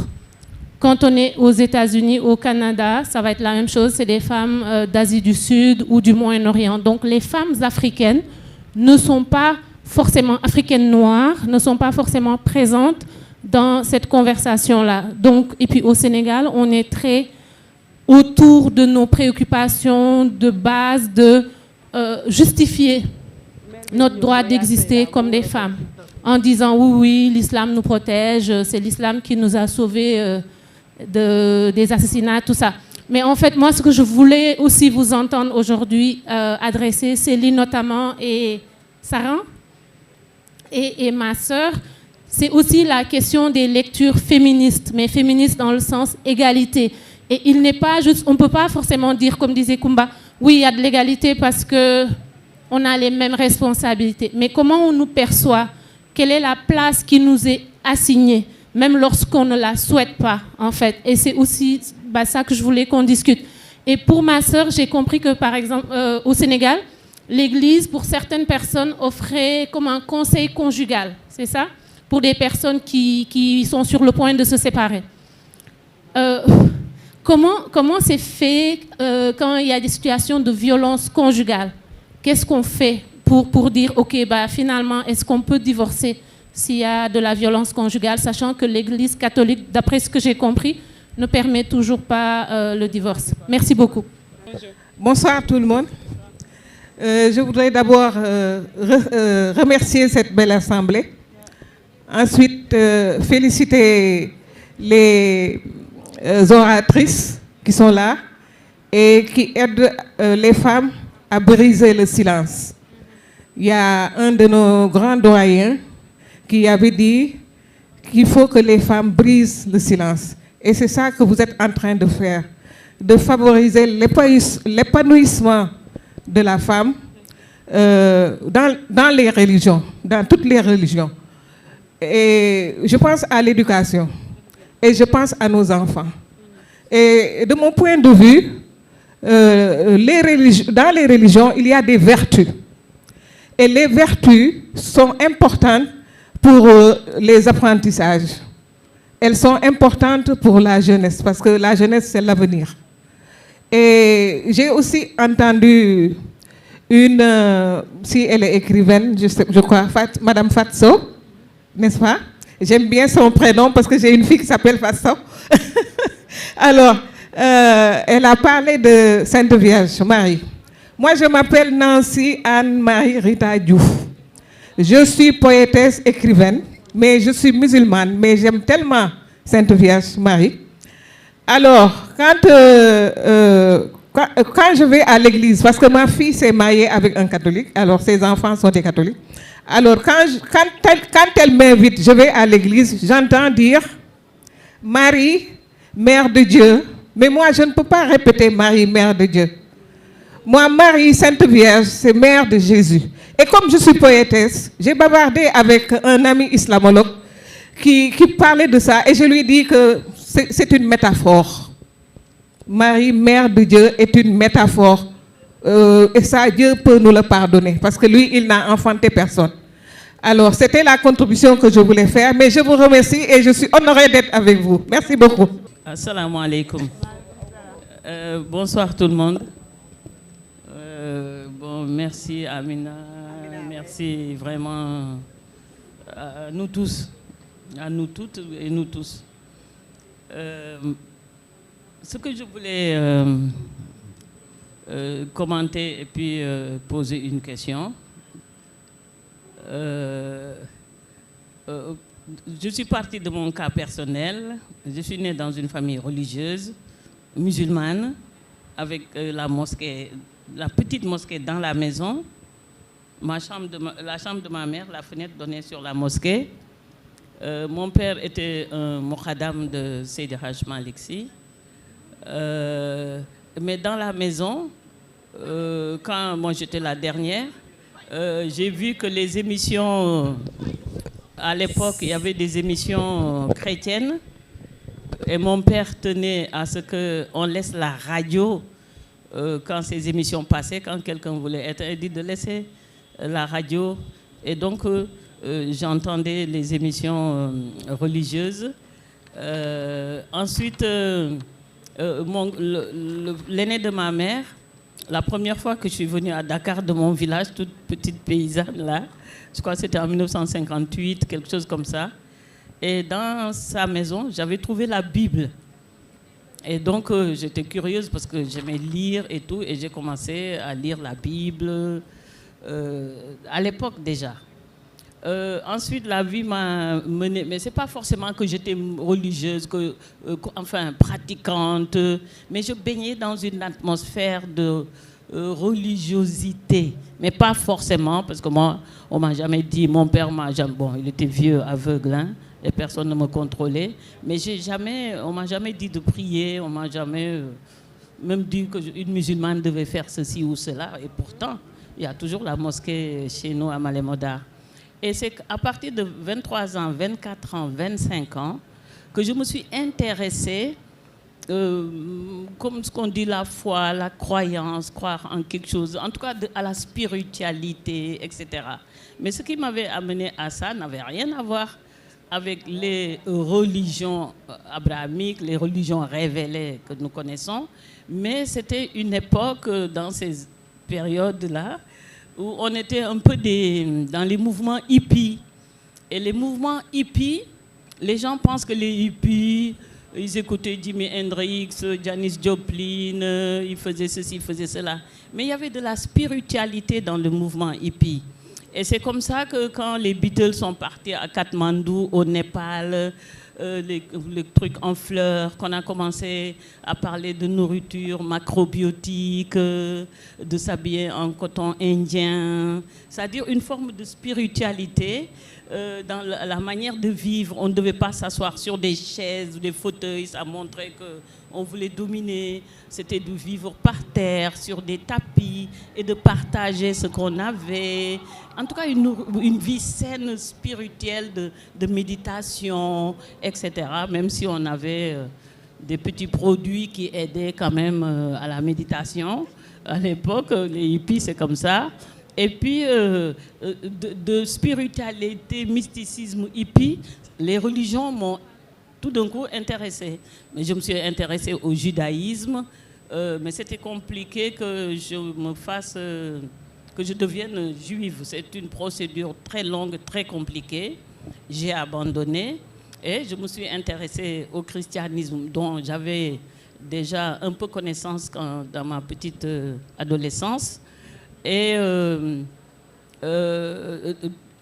bien sûr, la figure de la Vierge Marie, ça c'est depuis que je suis petite, j'ai un lien particulier avec elle, qui n'est pas du tout religieux, c'est vraiment un lien personnel. Et je me suis intéressée, j'ai lu la Bible, je continue à lire la Bible d'ailleurs jusqu'à aujourd'hui. Et de tout ça, je dis, mais il faut que je me trouve une voie. Et c'est là que je dis, bon, il y a une atmosphère que j'ai connue là où je suis née, une atmosphère musulmane, où il y avait quand même aussi toute une culture, toute une socialisation à travers les tabaskis, à travers les korités, à travers les habits, etc. Donc, mais je me suis dit, à un certain âge, il faut quand même que je prenne une religion. J'ai dit, bon, alors, il n'y a pas longtemps, hein, j'ai dit, bon, disons que je suis musulmane, il y a ce fils de Koumba Touré qui m'a trouvé la solution. Tu es musulmane le vendredi, tu es musulmane de lundi à vendredi. Le samedi, tu fais le sabbat, tu es juive, et le dimanche, tu vas à l'église pour la messe, tu es chrétienne. Et c'est son fils qui m'a trouvé ça. Donc depuis lors, je suis musulmane de lundi à vendredi, samedi je suis juive et dimanche je suis chrétienne. C'est son fils qui m'a trouvé ça. J'ai trouvé ça formidable. Et j'ai écrit un livre il y a plusieurs années, je crois que c'est sorti en 2005, qui s'appelle Rue Félix Faure. Et ça, c'était pour parler de l'exploitation et de la manipulation des femmes à travers les religions. Mais je ne parlais que d'exploitation et de manipulation, parce que j'avais vécu dans beaucoup de pays d'Afrique où la religion était utilisée, surtout avec les églises évangéliques que j'ai connues au Congo, au Tchad, jusqu'au Bénin, où il y avait des troubles d'amour. Tout d'un coup, on sortait des troubles d'amour. Les femmes avaient des troubles d'amour au nom de Jésus, des trucs très compliqués. Mais en fait, c'était pour organiser des viols collectifs. Et donc, ce livre, vous pouvez le trouver parce que j'ai domicilié Dieu à la rue Félix Faure ici, entre les jolies filles capverdiennes, les boîtes de nuit et les philosophes. Oui, mais tu peux lire le livre, c'est écrit, ça, je ne dis pas que je ne conteste pas. Il y a des émissions à la télé, vous pouvez regarder sur Google, c'est connu, mais comme on a l'habitude de dire que je fais toujours du scandale, mais bon, tant pis, j'assume. Et maintenant, ce que moi, je ne veux pas revenir sur les religions, parce que je connais un peu, pas autant que Célie, mais je connais un peu. Le problème que nous avons, peut-être que nous nous sommes posés, comment dans ces religions, aujourd'hui, au XXe siècle, enfin depuis, les femmes n'occupent pas des positions dans la hiérarchie, dans l'organisation, en tant que pape, papesse. Pourquoi pas des femmes imams? Pourquoi pas des femmes rabbines? Rabbines, il y en a, parce que j'ai des copines rabbines avec qui Rabbin Nava, j'étais en Israël parce que je suis dans un truc de la paix là, et je connais beaucoup de rabbines quand même, ça commence à venir. Mais ceci n'empêche que dans toutes ces religions, on parle de la religion musulmane, mais dans la religion juive, les femmes occupent encore des positions beaucoup plus réductrices que les femmes musulmanes, dans le vrai judaïsme que j'ai vu en Israël. Donc comment faire? Mais Céline en a parlé, c'est l'accès à la connaissance. Parce que quand il n'y a pas la connaissance, ici au Sénégal, il y a des écoles musulmanes, il y a des écoles... ben voilà, ben là, vous verrez que Dieu habite à la rue Félix-Faure, hein, je vous assure, hein, avec des jeunes filles. Bonsoir à toutes et à tous. Et je voudrais m'inscrire dans la même partie que Tata So. Et je vais juste poser 2 questions. Je suis Ami Traoré, je viens de la Côte d'Ivoire, je suis activiste féministe et j'ai pris le temps d'écouter. Et je me pose la question, je voudrais poser la question à madame à côté de vous. Est-ce qu'on peut être féministe finalement? Parce que ce sont les mêmes réalités. Il n'y a pas de réalité sénégalaise, malienne, ivoirienne. Parce que depuis ce matin, j'écoute, on a les mêmes réalités, on a les mêmes opinions. Donc je pose la question, est-ce qu'on peut être une féministe et pratiquer sa religion? Parce que quand on commence à questionner les livres saints, à la limite, en griffe, on nous dit on blasphème. Donc finalement, ma deuxième question, est-ce que ce n'est pas l'interprétation des textes religieux adaptés à notre sauce socio-culturelle qui pose véritablement un problème à tout? On va commencer par Célie. Docteur, vous avez pris vos questions. Je vais leur donner chacune 3 minutes pour répondre à toutes les interpellations. Et ensuite, on va introduire Yaseida, qui vient de nous rejoindre pour elle aussi répondre aux questions et nous donner sa perception sur ce sujet. Donc voilà, docteur, je vous donne 3 minutes pour répondre sur les différentes interpellations. Rapidement, merci beaucoup pour ces questions et ces contributions. Peut-être commencer par la fin. J'ai recommencé par les dernières questions et remonter. C'est effectivement, pour répondre un peu à Ami, que tu as répondu à la question. C'est cette interprétation qui fait qu'on ne peut pas être féministe et pratiquer sa religion. Alors que ça ne dérange aucunement. Et je dis souvent que quand je prends la religion musulmane, qui a été vraiment un processus de réforme, et dans la première société islamique naissante, on est dans le 7e siècle, dans la petite péninsule arabe, il y avait ce processus, cette dynamique de réforme d'une société où les femmes étaient intervivantes. Donc, on était en un temps record sur les 23 années de la descente de la révélation. On est arrivé à donner un pouvoir, plus de place aux femmes. On était dans cette dynamique de réforme, de progression, de donner plus de droits aux femmes. Avant, les femmes, on peut les hériter. C'est comme les chameaux qu'on mettait, les animaux, la femme est à côté, c'est comme un objet. Et dans ces 23 ans, on est arrivé à un niveau où la femme était associée à n'importe quelle, en tout cas, problématique très important au niveau social. On retrouvait les femmes un peu partout, dans l'espace public, dans l'espace privé. Des questions qu'on se pose maintenant, c'était réglé avant. La question de consentement dans le mariage. Des femmes qui étaient conseillères politiques, qui conseillaient le prophète. Je donne référence à Salamata, qui était une conseillère politique. On retrouvait les femmes un peu partout, médecins, à tous les niveaux. Et on était dans le 7e siècle. Pourquoi cette régression? Et cette régression, c'est par la suite, le prophète paix, celui qui est mort, il y a eu tout un ensemble de successions, etc. Je ne vais pas raconter un peu l'histoire. Et au XIVe siècle, on s'est rendu compte que finalement, les traditions sont en train de prendre le dessus sur le savoir. C'est les traditions aujourd'hui. Et au Sénégal, quand tu parles de droit, on va te rappeler nos cultures qui sont patriarcales, les droits des femmes. Hein? Mais quand c'est autre chose, on va te ramener à la religion. Je dis, quand il parle de cuisine, bon, les hommes ne doivent pas cuisiner. J'ai dit, ah oui, mais pourtant le prophète, il aidait ses femmes à cuisiner. Il était dans la cuisine. Ici, finalement, un homme qui rentre dans la cuisine, on lui dit que tu risques d'être homosexuel. J'ai dit, mais alors que le prophète était dans la cuisine. Donc finalement, les gens puisent ce qui les arrange. Ils se dressent quand tu essaies de dire qu'il y a la question de l'égalité. Pour répondre à la question de l'égalité dont on pose, c'est en termes d'obligation et de devoir. C'est en termes d'obligation et de devoir.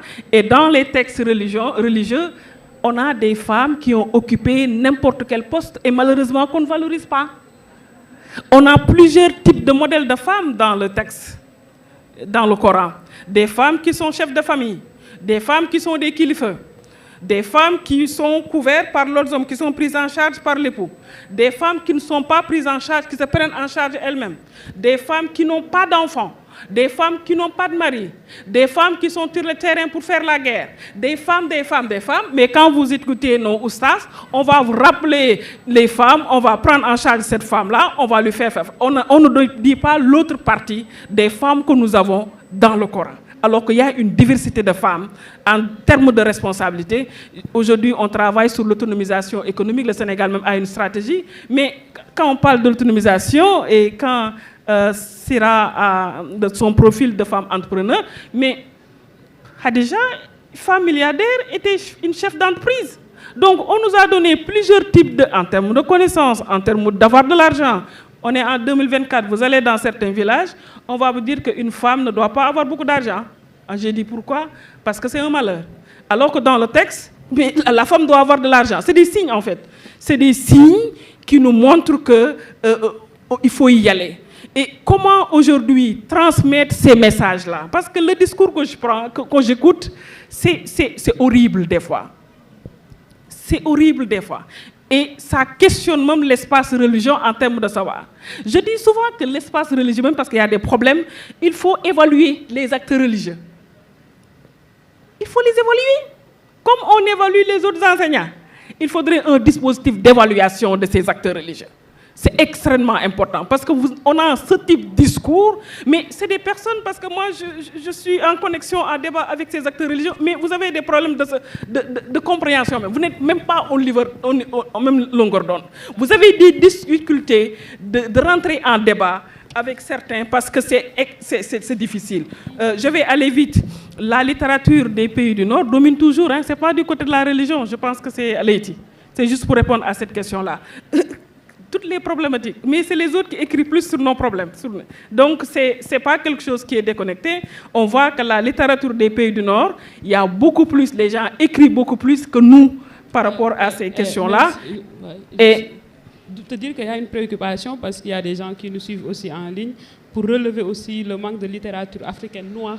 Exactement. Et ça aussi, ça fait partie des défis. Et aussi, davantage, comment rendre visible dans l'histoire les femmes. Ça aussi, ça fait partie des priorités. Voilà. Donc, ces femmes n'écrivent pas beaucoup. Donc, il y a Saïda qui est là, qui fait partie de ces femmes minoritaires qui sont très engagées sur ces questions-là. Mais au moins qu'on puisse avoir des messages et aussi qu'elles puissent avoir des espaces de s'exprimer. Je les ai connus à travers les médias, parce qu'aujourd'hui, dans chaque télé, dans chaque radio, il y a un programme religieux, mais le responsable de ce programme, c'est toujours un homme qui définit un peu l'éditorial. Et des fois, elles ont des problèmes à faire passer des messages progressistes à ce niveau-là. Travaillons pour avoir plus de masse critique par rapport à ces questions-là. Et c'est ça qui va impacter la conscience collective. Ces discours-là, il faut qu'on le retrouve un peu partout. Ces discours restent minoritaires. Il faudrait avoir plus de masse critique d'hommes et de femmes par rapport un peu à cette question-là. Et je pense que ça pourrait impacter et plus de collaboration avec ces acteurs religieux qui ont un discours progressiste. C'est extrêmement important.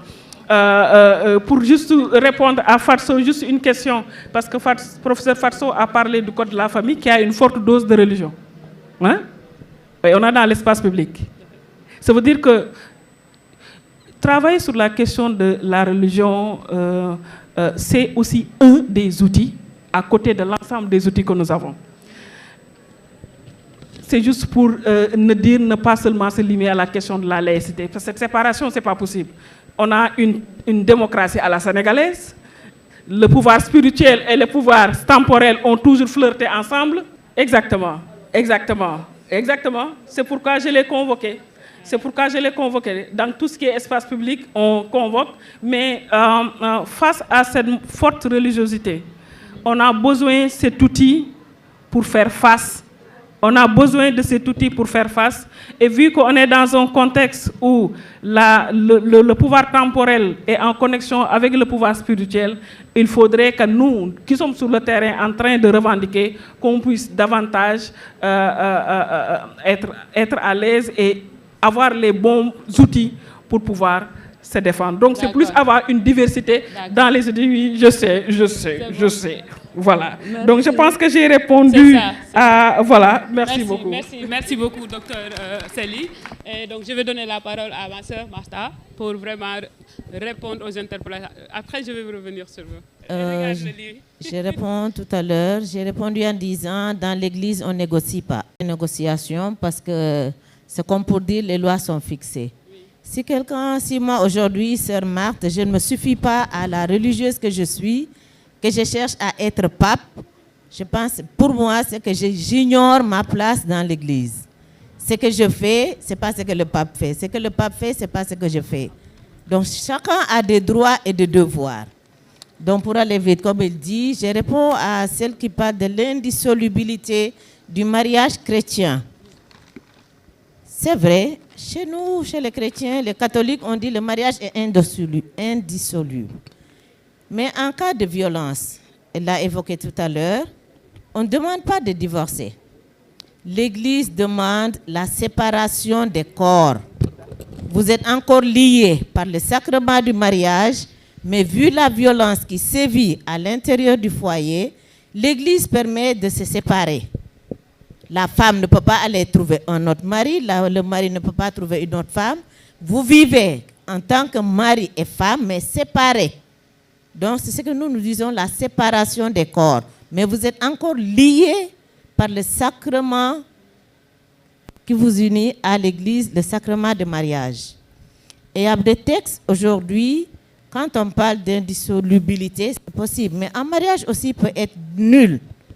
Et on a un tribunal ecclésiastique qui révise tous les cas, en tout cas, ou tous les problèmes qui peuvent surgir dans un mariage. Donc, quand on n'est pas très clair, on n'a pas besoin d'aller à Rome. On a un tribunal ecclésiastique avec le droit canonique de l'Église lié au droit civil. Et avec tout ça, on fait s'il y a besoin. Je prends un exemple. Elle s'appelle, je prends Sarah. Bon, je l'appelle Sarah. Sarah est mariée à Moïse, mais Sarah était déjà liée à quelqu'un, mais qui l'a caché à Moïse. Quand l'Église le découvre, même après le mariage à l'Église, on dit que le mariage est nul, parce qu'il y a quelque chose qui n'a pas été véridique. Donc, il y a nullité. Donc, cela, ce n'est pas parce qu'on est marié à l'Église, ce n'est pas le fait de le faire, non. Mais c'est le fondement. Qu'est-ce qui fonde ce mariage? Donc, c'est un exemple que je donne. Donc, le mariage, parfois on dit, ah, ils étaient mariés, ils ne peuvent plus, ils ont divorcé. Non. Peut-être le mariage est devenu nul. Il y a aussi des empêchements qui font que vous ne pouvez pas vous marier Ici, beaucoup de gens confondent le mariage mixte, le mariage avec disparité de culte. Voilà, quand un chrétien, une catholique marie un musulman, ce n'est pas un mariage mixte chez nous, c'est un mariage avec disparité de culte. Voilà, c'est comme ça que nous l'appelons. Si un catholique marie un protestant, c'est un mariage mixte, parce que tous, ils sont chrétiens. Voilà, donc pour le moment, je m'arrête là en attendant. Voilà. Et si j'ai parlé tout à l'heure en disant je ne peux pas réclamer pour devenir pape, qui sait, l'Église évolue, hein? Mais pour le moment, avec le fondement de notre Église, non. Dans l'Église catholique, on n'y pense pas encore. Je ne dis pas que ça ne va pas arriver, Dieu seul sait, il est roi. Quelqu'un a évoqué Maman Marie, Mère de Dieu. Voilà, nous on a ce qu'on appelle la Trinité, Dieu en 3 natures. Dieu Père, Dieu Fils, Dieu Esprit Saint. Puisque Maman Marie a été immaculée, de par Dieu, elle est née sans péché, Jésus étant né de Marie, nous on considère Jésus comme Dieu, donc Marie est mère de Dieu. Voilà, ce n'est pas Dieu créateur, bon, Dieu n'a pas de corps. Voilà, il s'est fait corps chez nous en Jésus. Et puisque nous croyons que Jésus est Dieu, par conséquent, Marie est mère de Dieu. Comment l'Église voit le féminisme, je pense que c'est ce que Adama a essayé ouais, excusez-moi. Bon, l'Église en tant que telle ne considère pas le féminisme comme mauvais. Okay. Parce que tout de l'Église, c'est l'homme. C'est l'homme créé. Ce n'est pas sa nature, ce n'est pas le gender, il est sexué, il est don. C'est l'homme. Ce que l'Église considère, c'est la personne. Qu'il soit homme, qu'il soit femme, tout homme et toute créature est sexuée. Effectivement. Donc, quand on parle de féminisme, comme je dis, c'est souvent les traditions qui nous obligent à arriver à cela. Okay. Il y a les cultures, il y a les traditions. Tout à l'heure, vous avez parlé de ce qui s'est fait ici, pourquoi telle femme. Si je prends le cas du veuvage, qui dit que les femmes doivent faire le veuvage chez les catholiques pour 6 mois? Ce n'est pas écrit dans la Bible. C'est une culture. C'est que concernant le féminisme musulman, il existe. Sauf que la majorité des écrits ne sont pas des écrits africains. On a tendance à comparer notre féminisme à nous ici au féminisme européen. La dame a parlé tantôt du Canada, des États-Unis. Moi, j'ai fait 10 ans au Canada. La réalité là-bas n'est pas la même qu'on a en Côte d'Ivoire, au Sénégal, au Mali. On n'a pas les mêmes problèmes. On n'est même pas au même niveau de lutte. Donc, nous, en tant que librairie islamique, quand on reçoit des femmes musulmanes, voilées ou pas, whatever, et que à ces femmes-là, on commence à parler de féminisme, on s'est rendu compte qu'on rencontre pas mal de difficultés. J'ai essayé de les lister rapidement, là, le petit temps que j'ai eu à converser. D'abord, on a la résistance sociale au changement. Il y a des structures patriarcales qui sont déjà ancrées. Et nous, en tant que librairie, on ne peut pas venir lutter contre ça. On peut juste dire à ces femmes-là, écoutez, prenez conscience que vous avez ces structures patriarcales-là, essayez de vous organiser, essayez d'apprendre votre religion. Ensuite, il y a quand même le monopole, ce que j'ai appelé le monopole masculin des discours religieux. Au jour d'aujourd'hui, les interprétations du Coran et autres, en majorité, c'est des hommes. On ne voit que très peu des femmes assises en train de dire je vais interpréter le Coran, des femmes qui ont rédigé des exégèses, je n'en ai même pas encore vu à la librairie, c'est que des hommes. Donc ça, c'est une grande difficulté aussi. Il y a la confusion entre la tradition et la religion.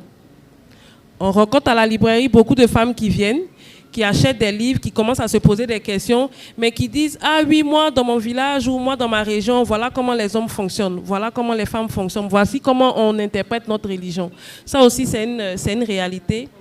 On a des stéréotypes négatifs sur les femmes musulmanes. Ça a toujours existé, ça continue d'exister. On a des lois discriminatoires. Les lois ne sont pas en faveur du changement en tant que tel.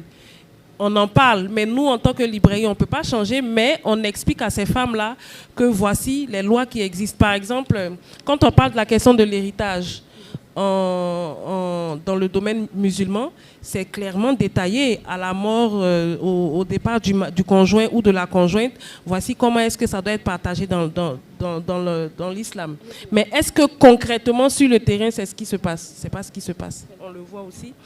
On a le manque de solidarité entre les femmes. On parle de féminisme, on parle de qu'est-ce que vous faites et tout. Mais quand il s'agit d'aller jusqu'au bout, quand il s'agit de s'affirmer, on se rend compte qu'il n'y a pas véritablement beaucoup de femmes. Donc le féminisme musulman, il existe, mais il est confronté à beaucoup d'inégalités, beaucoup de difficultés. Nous, à notre niveau, en tant que librairie islamique, on peut recevoir ces femmes, on peut leur expliquer leurs droits et leurs devoirs, on peut leur donner accès à la connaissance, mais notre réalisation est limitée à cet aspect-là, à ces aspects-là, en fait.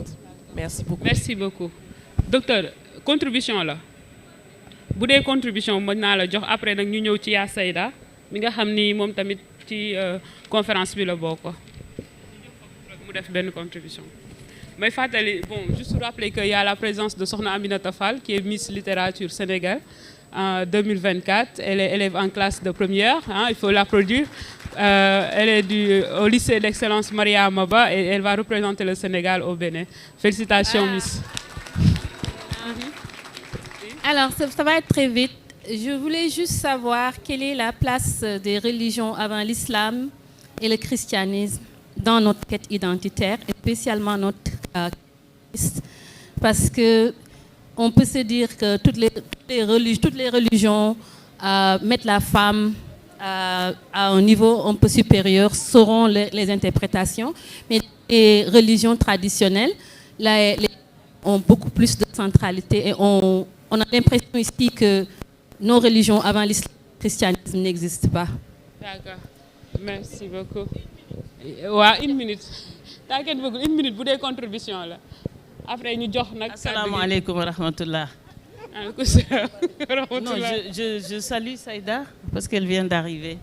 Non, moi je voulais juste dire que le problème c'est une question de connaissance, c'est l'acquisition de la connaissance. Dieu a dit, tu peux pas me servir, prier, croire en moi si tu ne me connais pas.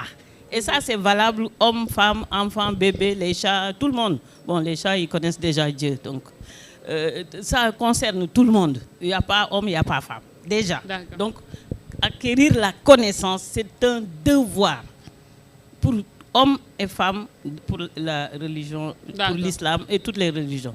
Mais ce que je voulais dire, c'est que toutes les religions abrahamiques, en tout cas, ont été créées par les femmes. Ce sont les femmes qui sont à l'origine des religions. Je prends l'exemple du christianisme. Quand Jésus a été crucifié, qu'on l'a amené dans un endroit avec son linceul, etc. Qui est allé au 3e jour pour voir, ce sont des femmes. Effectivement. Et ce sont les femmes qui sont arrivées, qui ont trouvé le linceul, mais il n'y avait pas de corps. Elles se sont affolées et en sortant, le maître, Jésus leur est apparu. Qu'il est à la droite du Père, qu'il est là. Donc ce sont elles qui sont allées annoncer la résurrection. Ouais. Et s'il n'y avait pas résurrection, il n'y aurait pas eu. Effectivement. Il n'y aurait pas eu de christianisme. Okay. Donc, ce sont des femmes. Et d'ailleurs, les garçons qui étaient là, la bande à Pierre, Paul, les copains là, ils ont dit, c'est pas vrai. Et ils ont tout de suite, parce que c'est des garçons, quand les filles ont dit, on a vu le maître, il a arrêté de raconter des bêtises, parce qu'on est allé, on ne l'a pas trouvé, il n'y avait que son linceul. Donc déjà, on voit que les femmes c'est valable pour la religion juive et pour l'islam. Parce que Mohamed, s'il n'avait pas une femme comme Khadija, qui était d'une certaine maturité, qui avait des moyens, qui le consolait, parce que lui, quand il a entendu des trucs, il tremblait, hein, il avait peur. Et c'est elle qui lui a dit, etc. Donc il faut que les femmes prennent aussi conscience de ça. Et l'acquisition de la... En ce moment, j'écris un livre pour démontrer que quand Judas a trahi Jésus et qu'il ne restait que 11 apôtres, il fallait un 12e apôtre. On ne devait pas mettre un garçon à la place de Judas. C'était Marie-Madeleine qu'on devait mettre, qui est la 12e apôtre de Jésus. Et le livre, ça s'appelle La 12e apôtre. C'est ce que je suis en train d'écrire maintenant. Merci beaucoup. Merci vraiment beaucoup. Alors, dañuy jox kàddu gi ki nga xam ne mooy yaa Sayda yaa Sayda ñu ngi lay nuyu bu baax Aïcha Gueye am kontaan tey ci liñ la fi dalal. Et puis comme ni nga ko xamee waxtaan wi ci mbirum identité maanaam jigéen ñi ak seen nekkin ci l'islam ci diine d'une manière générale mais yow xam nañ ni conférence ngay def ci wàllu religion l'islam mais également da ngay jàngale ñu bëggoon rek nga ramasser ñu defal ñu daal benn discours wax ñu lan mooy sa gis-gis ci thème bi ñu la invité tey. aoudu billahi min asheytaani rajim bismillahi rahmani rahim asalaamaaleykum wa rahmatullahi taala wa barakaatu. Yéen ñëpp kenn ku nekk ñu ngi lay nuyu ci sa tur ak sa sant di leen tatagal di leen wax ni itam jërë ngeen jëf ndax taxawaay bi rafet na macha allah te sant yàlla bu baax a baax itam bi ñu commencé mbir yi ba mu yegg si fii tey yàlla nañu yàlla may ñu eggalee ko ci jàmm fi ñu leen fekk it macha allah tabarkalla alhamdulilah ci responsabilité yi nga xam ni moom ngeen laaj ci diine waaye ci lépp lañ koy wax ndax jigéen bu ñu dee wax ci jigéen ci wàllu responsabilité yi mu yor jigéen moom mooy lépp jigéen mooy lépp ndax jigéen mooy nit te yàlla nit la waxal yàlla bi mu bindee suñu maam Adama mi ñu jur ñun ñëpp muy nit dafa bind suñu maam Hawa bind suñu maam Hawa fi mu bindee suñu maam Adama am bi mu bindee Adama ci la bind suñu maam Hawa bi mu ne yaa ayyuhan naasu taqu rabbakum allazi xalaqakum min nafsin waxida wa xalaqa minha zawjaha yéen nit ñi ragal leen yàlla mi nga xam ne moo leen bind ci benn am te am boobu ci la bind jabaram yàlla continuer wax jooju loolu taxuñoo jóg tey waaye kon li ñuy bëgg a wax rek mooy ni yàlla nit lay waxal te nit góor ak jigéen la mu ne maa bind góor bind jigéen uutale fonction yi waaye uutalewu ma jëmm yi jëmmu nit benn jëmmu nit la tànk yu jëm suuf ak bopp bu jëm kaw mu ne waaye fonction yi laa wutale xalaqa dhakara wal unsa wa inna sa'yakum la shatta fonction yi la wutale ci biir islam nag bu ñu gisee ni yonent bu yàlla musa yónni ndax yàlla nee na benn diine laa mas di wàccee muy wute kay tur yi mooy islam mooy soobu jëm ci yàlla mooy jébbal sa bopp yàlla nee na moom laa mas di wàccee ci asamaaw li ko commencé ci aadama ba ci muhammad sallallahu alayhi wa sallam mu ni dafa am nag ci di ni ma ko doon wàccee ci prophète yépp yi ma yónni dama wut 25 yoo xam ne ñoom ñoo leen jiite mat nañu 124000 mu ne 25 yoo xam ne dama leen def yàlla daf leen tudd ci alquran cité seen ay tur mu ni ci biir 25 yooyu ma tànnaat 5 yoo xam ne ñoo nekk kilifa yi 25 yooyu mu ni 5 yooyu ma tànn muy wax ak Seydina Muhammad ci alquran ni ko min ka commencé ci yow wa min noox ak yonte yàlla noox wa ibrahima yonte yàlla ibrahima wa Moussa ak yonte yàlla Moussa wa Isa ibni Maryam ak Isa doomu Maryam ji mu ni ko yéen 5 yi yéen a nekk ulul asmi mina rusul yéenay kilifa yi yonent yi yonent yooyu nag la ko commencé ca aadama ba néga ni kenn ku ci nekk la la dëgëral ak responsabilité bi nga indi ci nit ñi ak li nga fi indi ci njub suñu borom daf la boole ak jigéen aadama la jëkk boole ak soxnaam ñu ñëw ci kaw suuf jur fi li ñu fi jur macha allah waaye ba muy yónniwaat ba yónni yontu yàlla noox it dafa jur ay doom yu jigéen jur ay doom yu góor te soxna la amoon na soxna kon jigéen musul dañ di yore responsabilité ci diine ci ak diine ju mu mën a doon ak lu mu mën a gëm waaye dañul ci loolu yonte yàlla ibrahima bi yàlla di lim ci alquran def ni inna allaha astafa adama wa nuhan wa ala ibrahima wa ala imrana ala alamin suriyatan ba'duha min ba'din wallahu sami'un alim bi yàlla di nettali njabootu yonte yàlla ibrahima daf leen tudd ba tuddaale yonte yàlla imran mi nga xam ni moo jabootee maryam moo jabootee insa moo jabootee yaxya kon yàlla bàyyiwul di tudd jigéen ñi di leen tudd foofu ndax bi mu ne ibrahima daf ni moo tànn waa kër ibrahima ku ne xamoon na ni amoon na jabar ji tudd saara moom bi mu demee ba am moom itam ku ñu ko may ci histoire bu gudd muy jigéen di xaajara daf ko mayaat ibrahima mais nettali yi nga xam ni jaarul ci dëgg jaarul ci yoon ñi koy nettali nag diine bu ñu mën a tuddoo l'islam moom raxasu na ci loolu ba set mais nag ay waaraatekatu islam ngay gis ñu naan saarata moo may ibrahima xaajara ba pare mu am doom mu di ko fiire waat jooju wax dafa ñaaw sax amul mësul am boo ko fiire doyetu ko mu ni ko génnee ko kër gi xam nga yonte yàlla ibrahima ak li ko yàlla joxoon ci alal ku fekk ñu naan benn néeg la amoon dëkkal ci jabaram ak doomam ak liiram ñu di ci jooyoo wala ñu ci xëccoo kon ku ko wax da nga dof te jànguloo kenn waxu ko ci yenn téere yu leer xëy na ay nit ñu seen xel neex ñu mën a bind arab bind ko nga jàpp ne lislaam la nga di ko waaraatee mais yonte yàlla ibrahima amoon na lu ëpp benn néeg dëkk bi mu dëkkoon dafa yaatu woon yàlla jox na ko fa lu bari su ngoonaan daf daan génn di wër ba xam ndax dina gis ko tumuranke pour mu ñëw mu fat ko wala mu dimbale ko kon saara moomu fiirewul xaajara dàq ko ci kër gi te bu ko dàqoon ci kër gi yonte yàlla Ibrahima am na droit sax génnee ko ci kër gi mais kon tam bu génnee ba fee daf ko fay wutal néeg wala mu wutal ko fa kër wala bu ko nee génnee ko dëkk bi su génnee dëkk bu mu jëkk a yam daf ko fay dëkkal mais du loolu amul Ibrahima dafa jot ndigal lu jóge ci boromam mu ni ko Haajara mi sancali ko Màkka ndax sanc Màkka mi ngi gent na ba fa ay nit gëjee dëkk yàgg na te sama yonent nga yow laa sant nga dëkkali ko fa mook doomam jooju yàlla moo ñu nettali ak ci alquran de nee na bi mu ko nee bi mu Ibrahima bi mu demee ba ñaan ci histoire bu gudd bay ñibbi la ne la ko Haajara ni ko waaw fii nga ñuy bàyyi mu ni ko waaw mu ni ko ndax lan mu ni ko yàlla moo ma ko sant mu ni ko yàlla du sànq ndénkaanam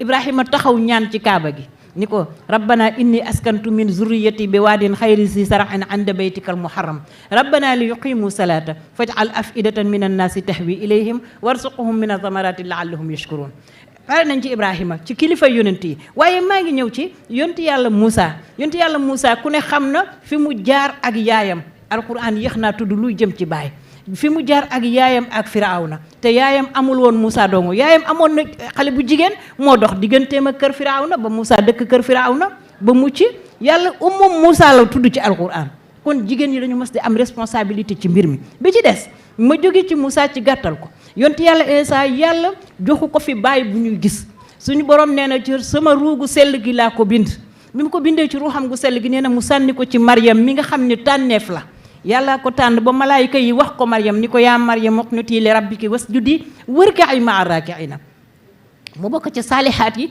xaanitaat aabidaat kooku yàlla nee na maa ko sell ruugu sell la ma tànn ko jox ko Maryam kër bi mu juddoo li mu jëkk a wax ci liir moo jëkk a wax ci ab yonent mooy yonent bu yàlla yónni mu nekk liir wax ni moo jëkk a jot kon ab téereem xam nga ni liir bu jot téere ni yàlla moo ma jox téere kon ku ko jëkk a jot ni ndigalu yàlla ni inni abdullahi ataaniyal kitab wa jaalani nabiyan wa jaalani mubarakan aynama kuntu wa barran bi walidati wasalaamu alayya yawma wulidtu wa yawma amutu wa yawma ub'asu hayyan yàlla moo ñu nettali loolu ci alquran ci suratu Maryam nee na bi mu juddoo ba nit ñi bëgg a song Maryam di ko xas la ni déet man jaamu yàlla la bi mu leen ne laaj leen liir bi ñu ne ko danga ñuy fontoo xale bu ne ci berceau nu ñu koy laaje mu ne man jaamu yàlla la suñu borom moo ma yónni te moo ma jox téere te suñu borom moo ma def may jaam bu baax te moo ma sant ma baax jëm ci sama waajur wu jigéen bii kon neewul kenn man yàlla laa daf leen ni inni abdullahi man jaamu yàlla la loolu lañu yàlla nettali ci alquran suñu téere ñu loolu lañu gis loolu lañu gëm itam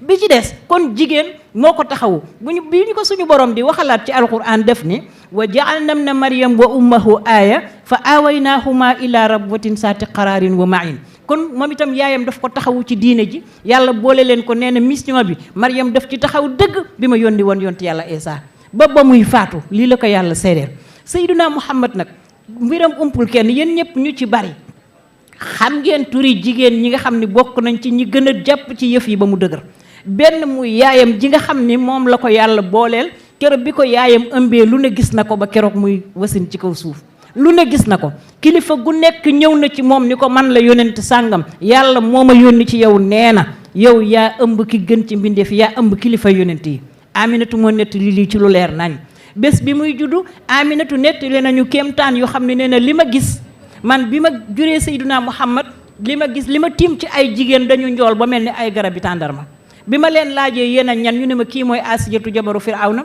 kii mooy Maryam bintu Imran ñii dañu leen a gunge ñuy malaaka yu kenn mësul a gis ni ñu rafet ak li ñu indi ak xet gi ñu àndal ñu uuf Seydina Muhammad kon jigéen a ko jëkk taxaw waaye bi mu demee ba tolluwaat ci yaayam génn àddina mu am 6 ans jigéen a ko taxawu muy soxna suñuy wax Ummu Ayman baayam moo ko moomoon mais moo ko jël bi ko yaayam dénkee ni ko maa ngi nii di faatu waaye dama lay dénk xale bii ndax ku mbiram rëy la borom affaire la waaye dama lay ñaan bu ngoonee ba ñëpp ba ginaar yi sax di fat seeni doom mu timis ku ne jaaxle na nga jël sama yére sàngam nga sol ko ba nga xam ne dina ma la xoole wala dina dalal xelam nga tafal ma ko noonu la ndaw soosu dëkkeek Seydina Muhammad di sol yére yaayam yi di ko dalal di wax ak moom di ko tànnal yax ci lekk di ko uuf di ko defal lépp loo xam ne moom la ko yaay di defal kon jigéen na ko taxawu jigéen yàgg na am responsabilité bi mu demee ba tollu ci soxna li ma dese bari may ma 3 minutes ma yeggale ko bi mu demee Xadija mi ko jël kenn umpul responsabilité yi mu taxawee ci diina ji ba diina ji yegg si fii waaye Xadija moomu yemu ci ñaata soxna la amaat ginnaaw Xadija ñoom it ñu taxaw ci diina ji waaye du loolu saxaaba yi ko toppoon koo wax ñu ni saxaabatu rasul saxaabiyaat yi du ñu jeex du ñu xaaj saxaabiyaat yoo xam ne du ñu ay soxnaam du ñu ay doomam te ay doomam taxaw nañu ci liggéey bi ba ñoom ñëpp ñu dugg ci lislaam muy doom yu jigéen yu ko yàlla jox kon jigéen yàgg na ko taxaw yaayam soxnaam doomam waaye ay jigéen ñoo xam ne dañu ñëw dugg ci lislaam ni góor ñi duggee woon ci lislaam waaye jàmbaare ci lislaam ba def ci loo xam ni góor ñi defuñu ko ci jigéen ñooñu dinañu leen ci tuddal ku ñuy wax Asmaa bintu Abubakrin doomu Abubakar magu soxnaam sax nag la woon waaye kooku jegeñ na ko waaye day am jigéen ñoo xam ni bokkuñoo ak moom dara ku ñuy wax jigéen du ñuy wax Xawlata alquran wàcc na ci moom ndax problème mu mariage la amoon moom itam vie conjugale moo xawoon a doy waar mu ñëw ba yàlla wàccee alquran wax ci yonent bi ñu réglé ci problème yu dul jeex kon jigéen ñi dañu yàgg taxawee diine ndaw suñuy wax Umu Waraqa ma dokkeel ci sama turandoom bi Waraqa mi Umu Waraqa dafa ñëw yonent bi sallallahu alayhi wa sallam lu yàlla wàccee ci alquran ndaw si mokkal ko mu ni ko demal sa kër nga def ko daara jigéen ñi di la fa fekk nga di leen jàngal waaye bu julli jotee sax na nga leen jiite ñu julli maa ngi dégg benn waaraate maa ngi koy dégg biig rek muy wax ni ci ngeru Maalik day jigéen du fa jiite du jiite góor du jiite ay jigéen ci ngeru Maalik nag laa wax am na yeneen ngir yu ko nangu ñoo ko wax man li ma wax mooy man li ma wax ci ngeru Maalik kooku la mu wax maandu te la dafay am ñoo xam ne dañuy taxaw naan la jigéen du ilimaan ak jigéen du jiite day titre jiite lan la jiite mooy ñi nga àndal wóolu nañ la teg nañu la ci seen kanam nga taxaw di wax ak yàlla ci seen tur loolu mooy imaam waaye jigéen ji nga naan matul imaam jigéen ji matul dara jigéen xelam dafa gàtt jigéen xelam jigéen jarul laaj xalaat jigéen nangam te yonent bi jox responsabilité ay jigéen jiite ay xare dem xare bi ay jigéen ànd ak yonent bi sallallahu alayhi wa sallam ñu xare ay góor daanu ay góor daw jigéen yonent bi alayhi salaatu wa salaam pakk bi mu jox liñ ñi di ñuy défendre booy xeex te mu jëloon ko ci xaswatu Uhud jox ko jigéen ji ci góor gu doon daw la ko jële mu ni ko poqet ci moom ni ko yow ginnaaw da ngay dem rek joxal ñi nga xam ne ñi ngi xeex jox leen pakk bii ba jigéen ji bi ñu ñibbee Madina ba xeex bi jeex ba ñuy nettali def ni yàlla na ko yàlla yërëm moom jigéen diw sàngam de fu ma gestu gis ko mu di ma défendre mook ñaari doomam yi Xansa bu dee ni bind ak woy ak wax ak maîtriser langue rek kenn gënu ko woon a def te ci jamono yonent bi sallallahu alayhi wa sallam la dundoon te ay frère am deewoon nañu mu di leen woy di bind di leen woy di bind bay keroog mu dugg ci lislaam yàlla wutal ko xolu muñ mu door a xam ni lii muy def mën na ëppal parce que yàlla bu la xañee itam nag da ngay muñ waaye ki nga xam ne mooy Nasibatu bintu Kaab xeex na ci ànd ak yonent bi sallallahu alayhi wa sallam di xeex ak góor ñi di xeex ak jàmbaar yi di yor jaasi di reyante ñeneen jigéen bu ñu yorul jaasi yor lu ñuy fajee góor gu daanu ñu faj la góor gu sonn ñu may la ndox góor gu jaaxle ba keroog xaswatu Uhud nga xam ne moo gën a métti ci xare yi lu mat 70 sahaaba de faatu nañ ci keroog te xam ngeen ne suufu Uhud neexul a gas ay xeer rek la keroog bàmmeel yi ñu doon gas jigéen ñi ñoo gas bàmmeel yi keroog ndax ñenn góor ñi dee nañu ñi ci des gaañu nañu ba mënatuñu dara bàmmeel bu ñu gas ci Uhud googu ñu taxaw tey di ko siyaare bàmmeel bu ñu fa gas jigéen a ko gas responsabilité yi yàlla jox jigéen boo wax ko ci alquran ay yoon jàkkaarloog ay jigéen ñu mën a tudd ak lu fi xajul bu doon tem bu ñuy yendoo tey jigéen bu nekk dinañu la wax njàmbaaram li mu ci mës a def ci diine ji jigéen ñi nu fekk ci suñu dëkk bii fekk leen ci Afrique gii ñuy suñuy yaay ak suñuy maam ba fi ceddo gi nekkee sax dañ leen doon jox ay cër ku falu di nga fal sa jabar lingeer wala nga fal ko sa yaay wala nga fal ko sa sœur góor ñi tekki dara dañu doon yërëm jigéen ñi di leen suturaal di leen jox ay cër koo gis mu wax leen baat boo xam ni du noonu booye boo xool ko xam ne la yonent bi waxoon moo ne ci moom daf ni jigéen ñi maa akramahunna illa karimun kenn du leen teral ku dul ku tedd wa maa ahanahunna illa laimun kenn du leen desal ginnaaw lu dul baadoola ku leen toroxal mu ne baadoola nga yonent bee ko wax de man waxuma ko damaa nettali mu ne jigéen ñi ku leen teral ay vaisselle lañu ku leen teral uuf leen mott leen teeg ñoom kóllëre nee na kooku mooy nit ku yiw ki nee na kooku mooy jullit bu baax bi benn waay ci arab yi yàggul rek benn jullit la bu ñëw ci mbooloo mi joxul jigéen ñi loxo benn tubaab ni ko lu tax yow nuyu woo jigéen ñi mu ni ko nuyu naa leen mu ni ko lu tax joxoo leen loxo mu ni ko yow foo dëkk mu ni ko man Grande-Bretagne laa dëkk mu ni ko yow ndax seen reen yooyu da ngeen leen di jox loxo mu ni ko ren mu ni ko déedéet mu ni ko lu tax mu ni ko dañ leen respecté moo tax mu ni ko ñun jullit nag yàlla daf ñu sant ñu respecté jigéen ñëpp moo tax ñu romb leen fi respect boobu lañ leen jox du daw leen du bañ leen du ragal dara dañu leen respecté moo tax duñ leen jox loxo mais respect boobu ñu yàlla sant suñu diggante nañ ko respectante te itam di dégloonte ñun ci suñu bopp képp koo fi gis mu gis lu dal lu ko dal lu ñaaw wala lu ñu ko tuutale wala lu ñu ko toroxale wala lu ñu ko xañee responsabilité na ko jeeñ góor gi xamul diineem wala jàngul l'islam waaye bu mu ko jeeñ l'islam l'islam kat ñi xam tey wax bu dee laaj itam wan leen di laaj ndax yàlla daf ne woon fas alu ahla zikri laaj leen ñi xam su fekkee ne xamu leen mais nag bu dee koo jot laaj ko ku la ni mën naa liir nga laaj ko mu waxal la te du la wax mukk benn référence du la wax fu ko yàlla wax ci alquran du la wax hadis bu wér bu yonent bi wax dala naan yàgg naa ko dégg wala nee nañu nit ñi nee nañu jigéen nangam teg fa te dem te xam ni moom ci boppam xamul sax boppam ndax ku xam sa bopp di nga teral ki nga bàyyee ko di nga teral ki nga bëgg a dendal waxtu wu nekk di nga teral ki nga jur góor gu nekk am nga boo amul doom ju jigéen am nga mag ju jigéen wala rakk ju jigéen wala maam ju jigéen wala yaay ki gën a gàtt nga xam ne moom ñëpp am nañu ko macha allah. macha allah macha allah. waaw moo tax yaay sa. waaw kon daal. umu tëjee ah. jigéen ci gën. muy àdduna. boot léppay fépp te kenn bootu ko muy am bu juróom-ñeenti weer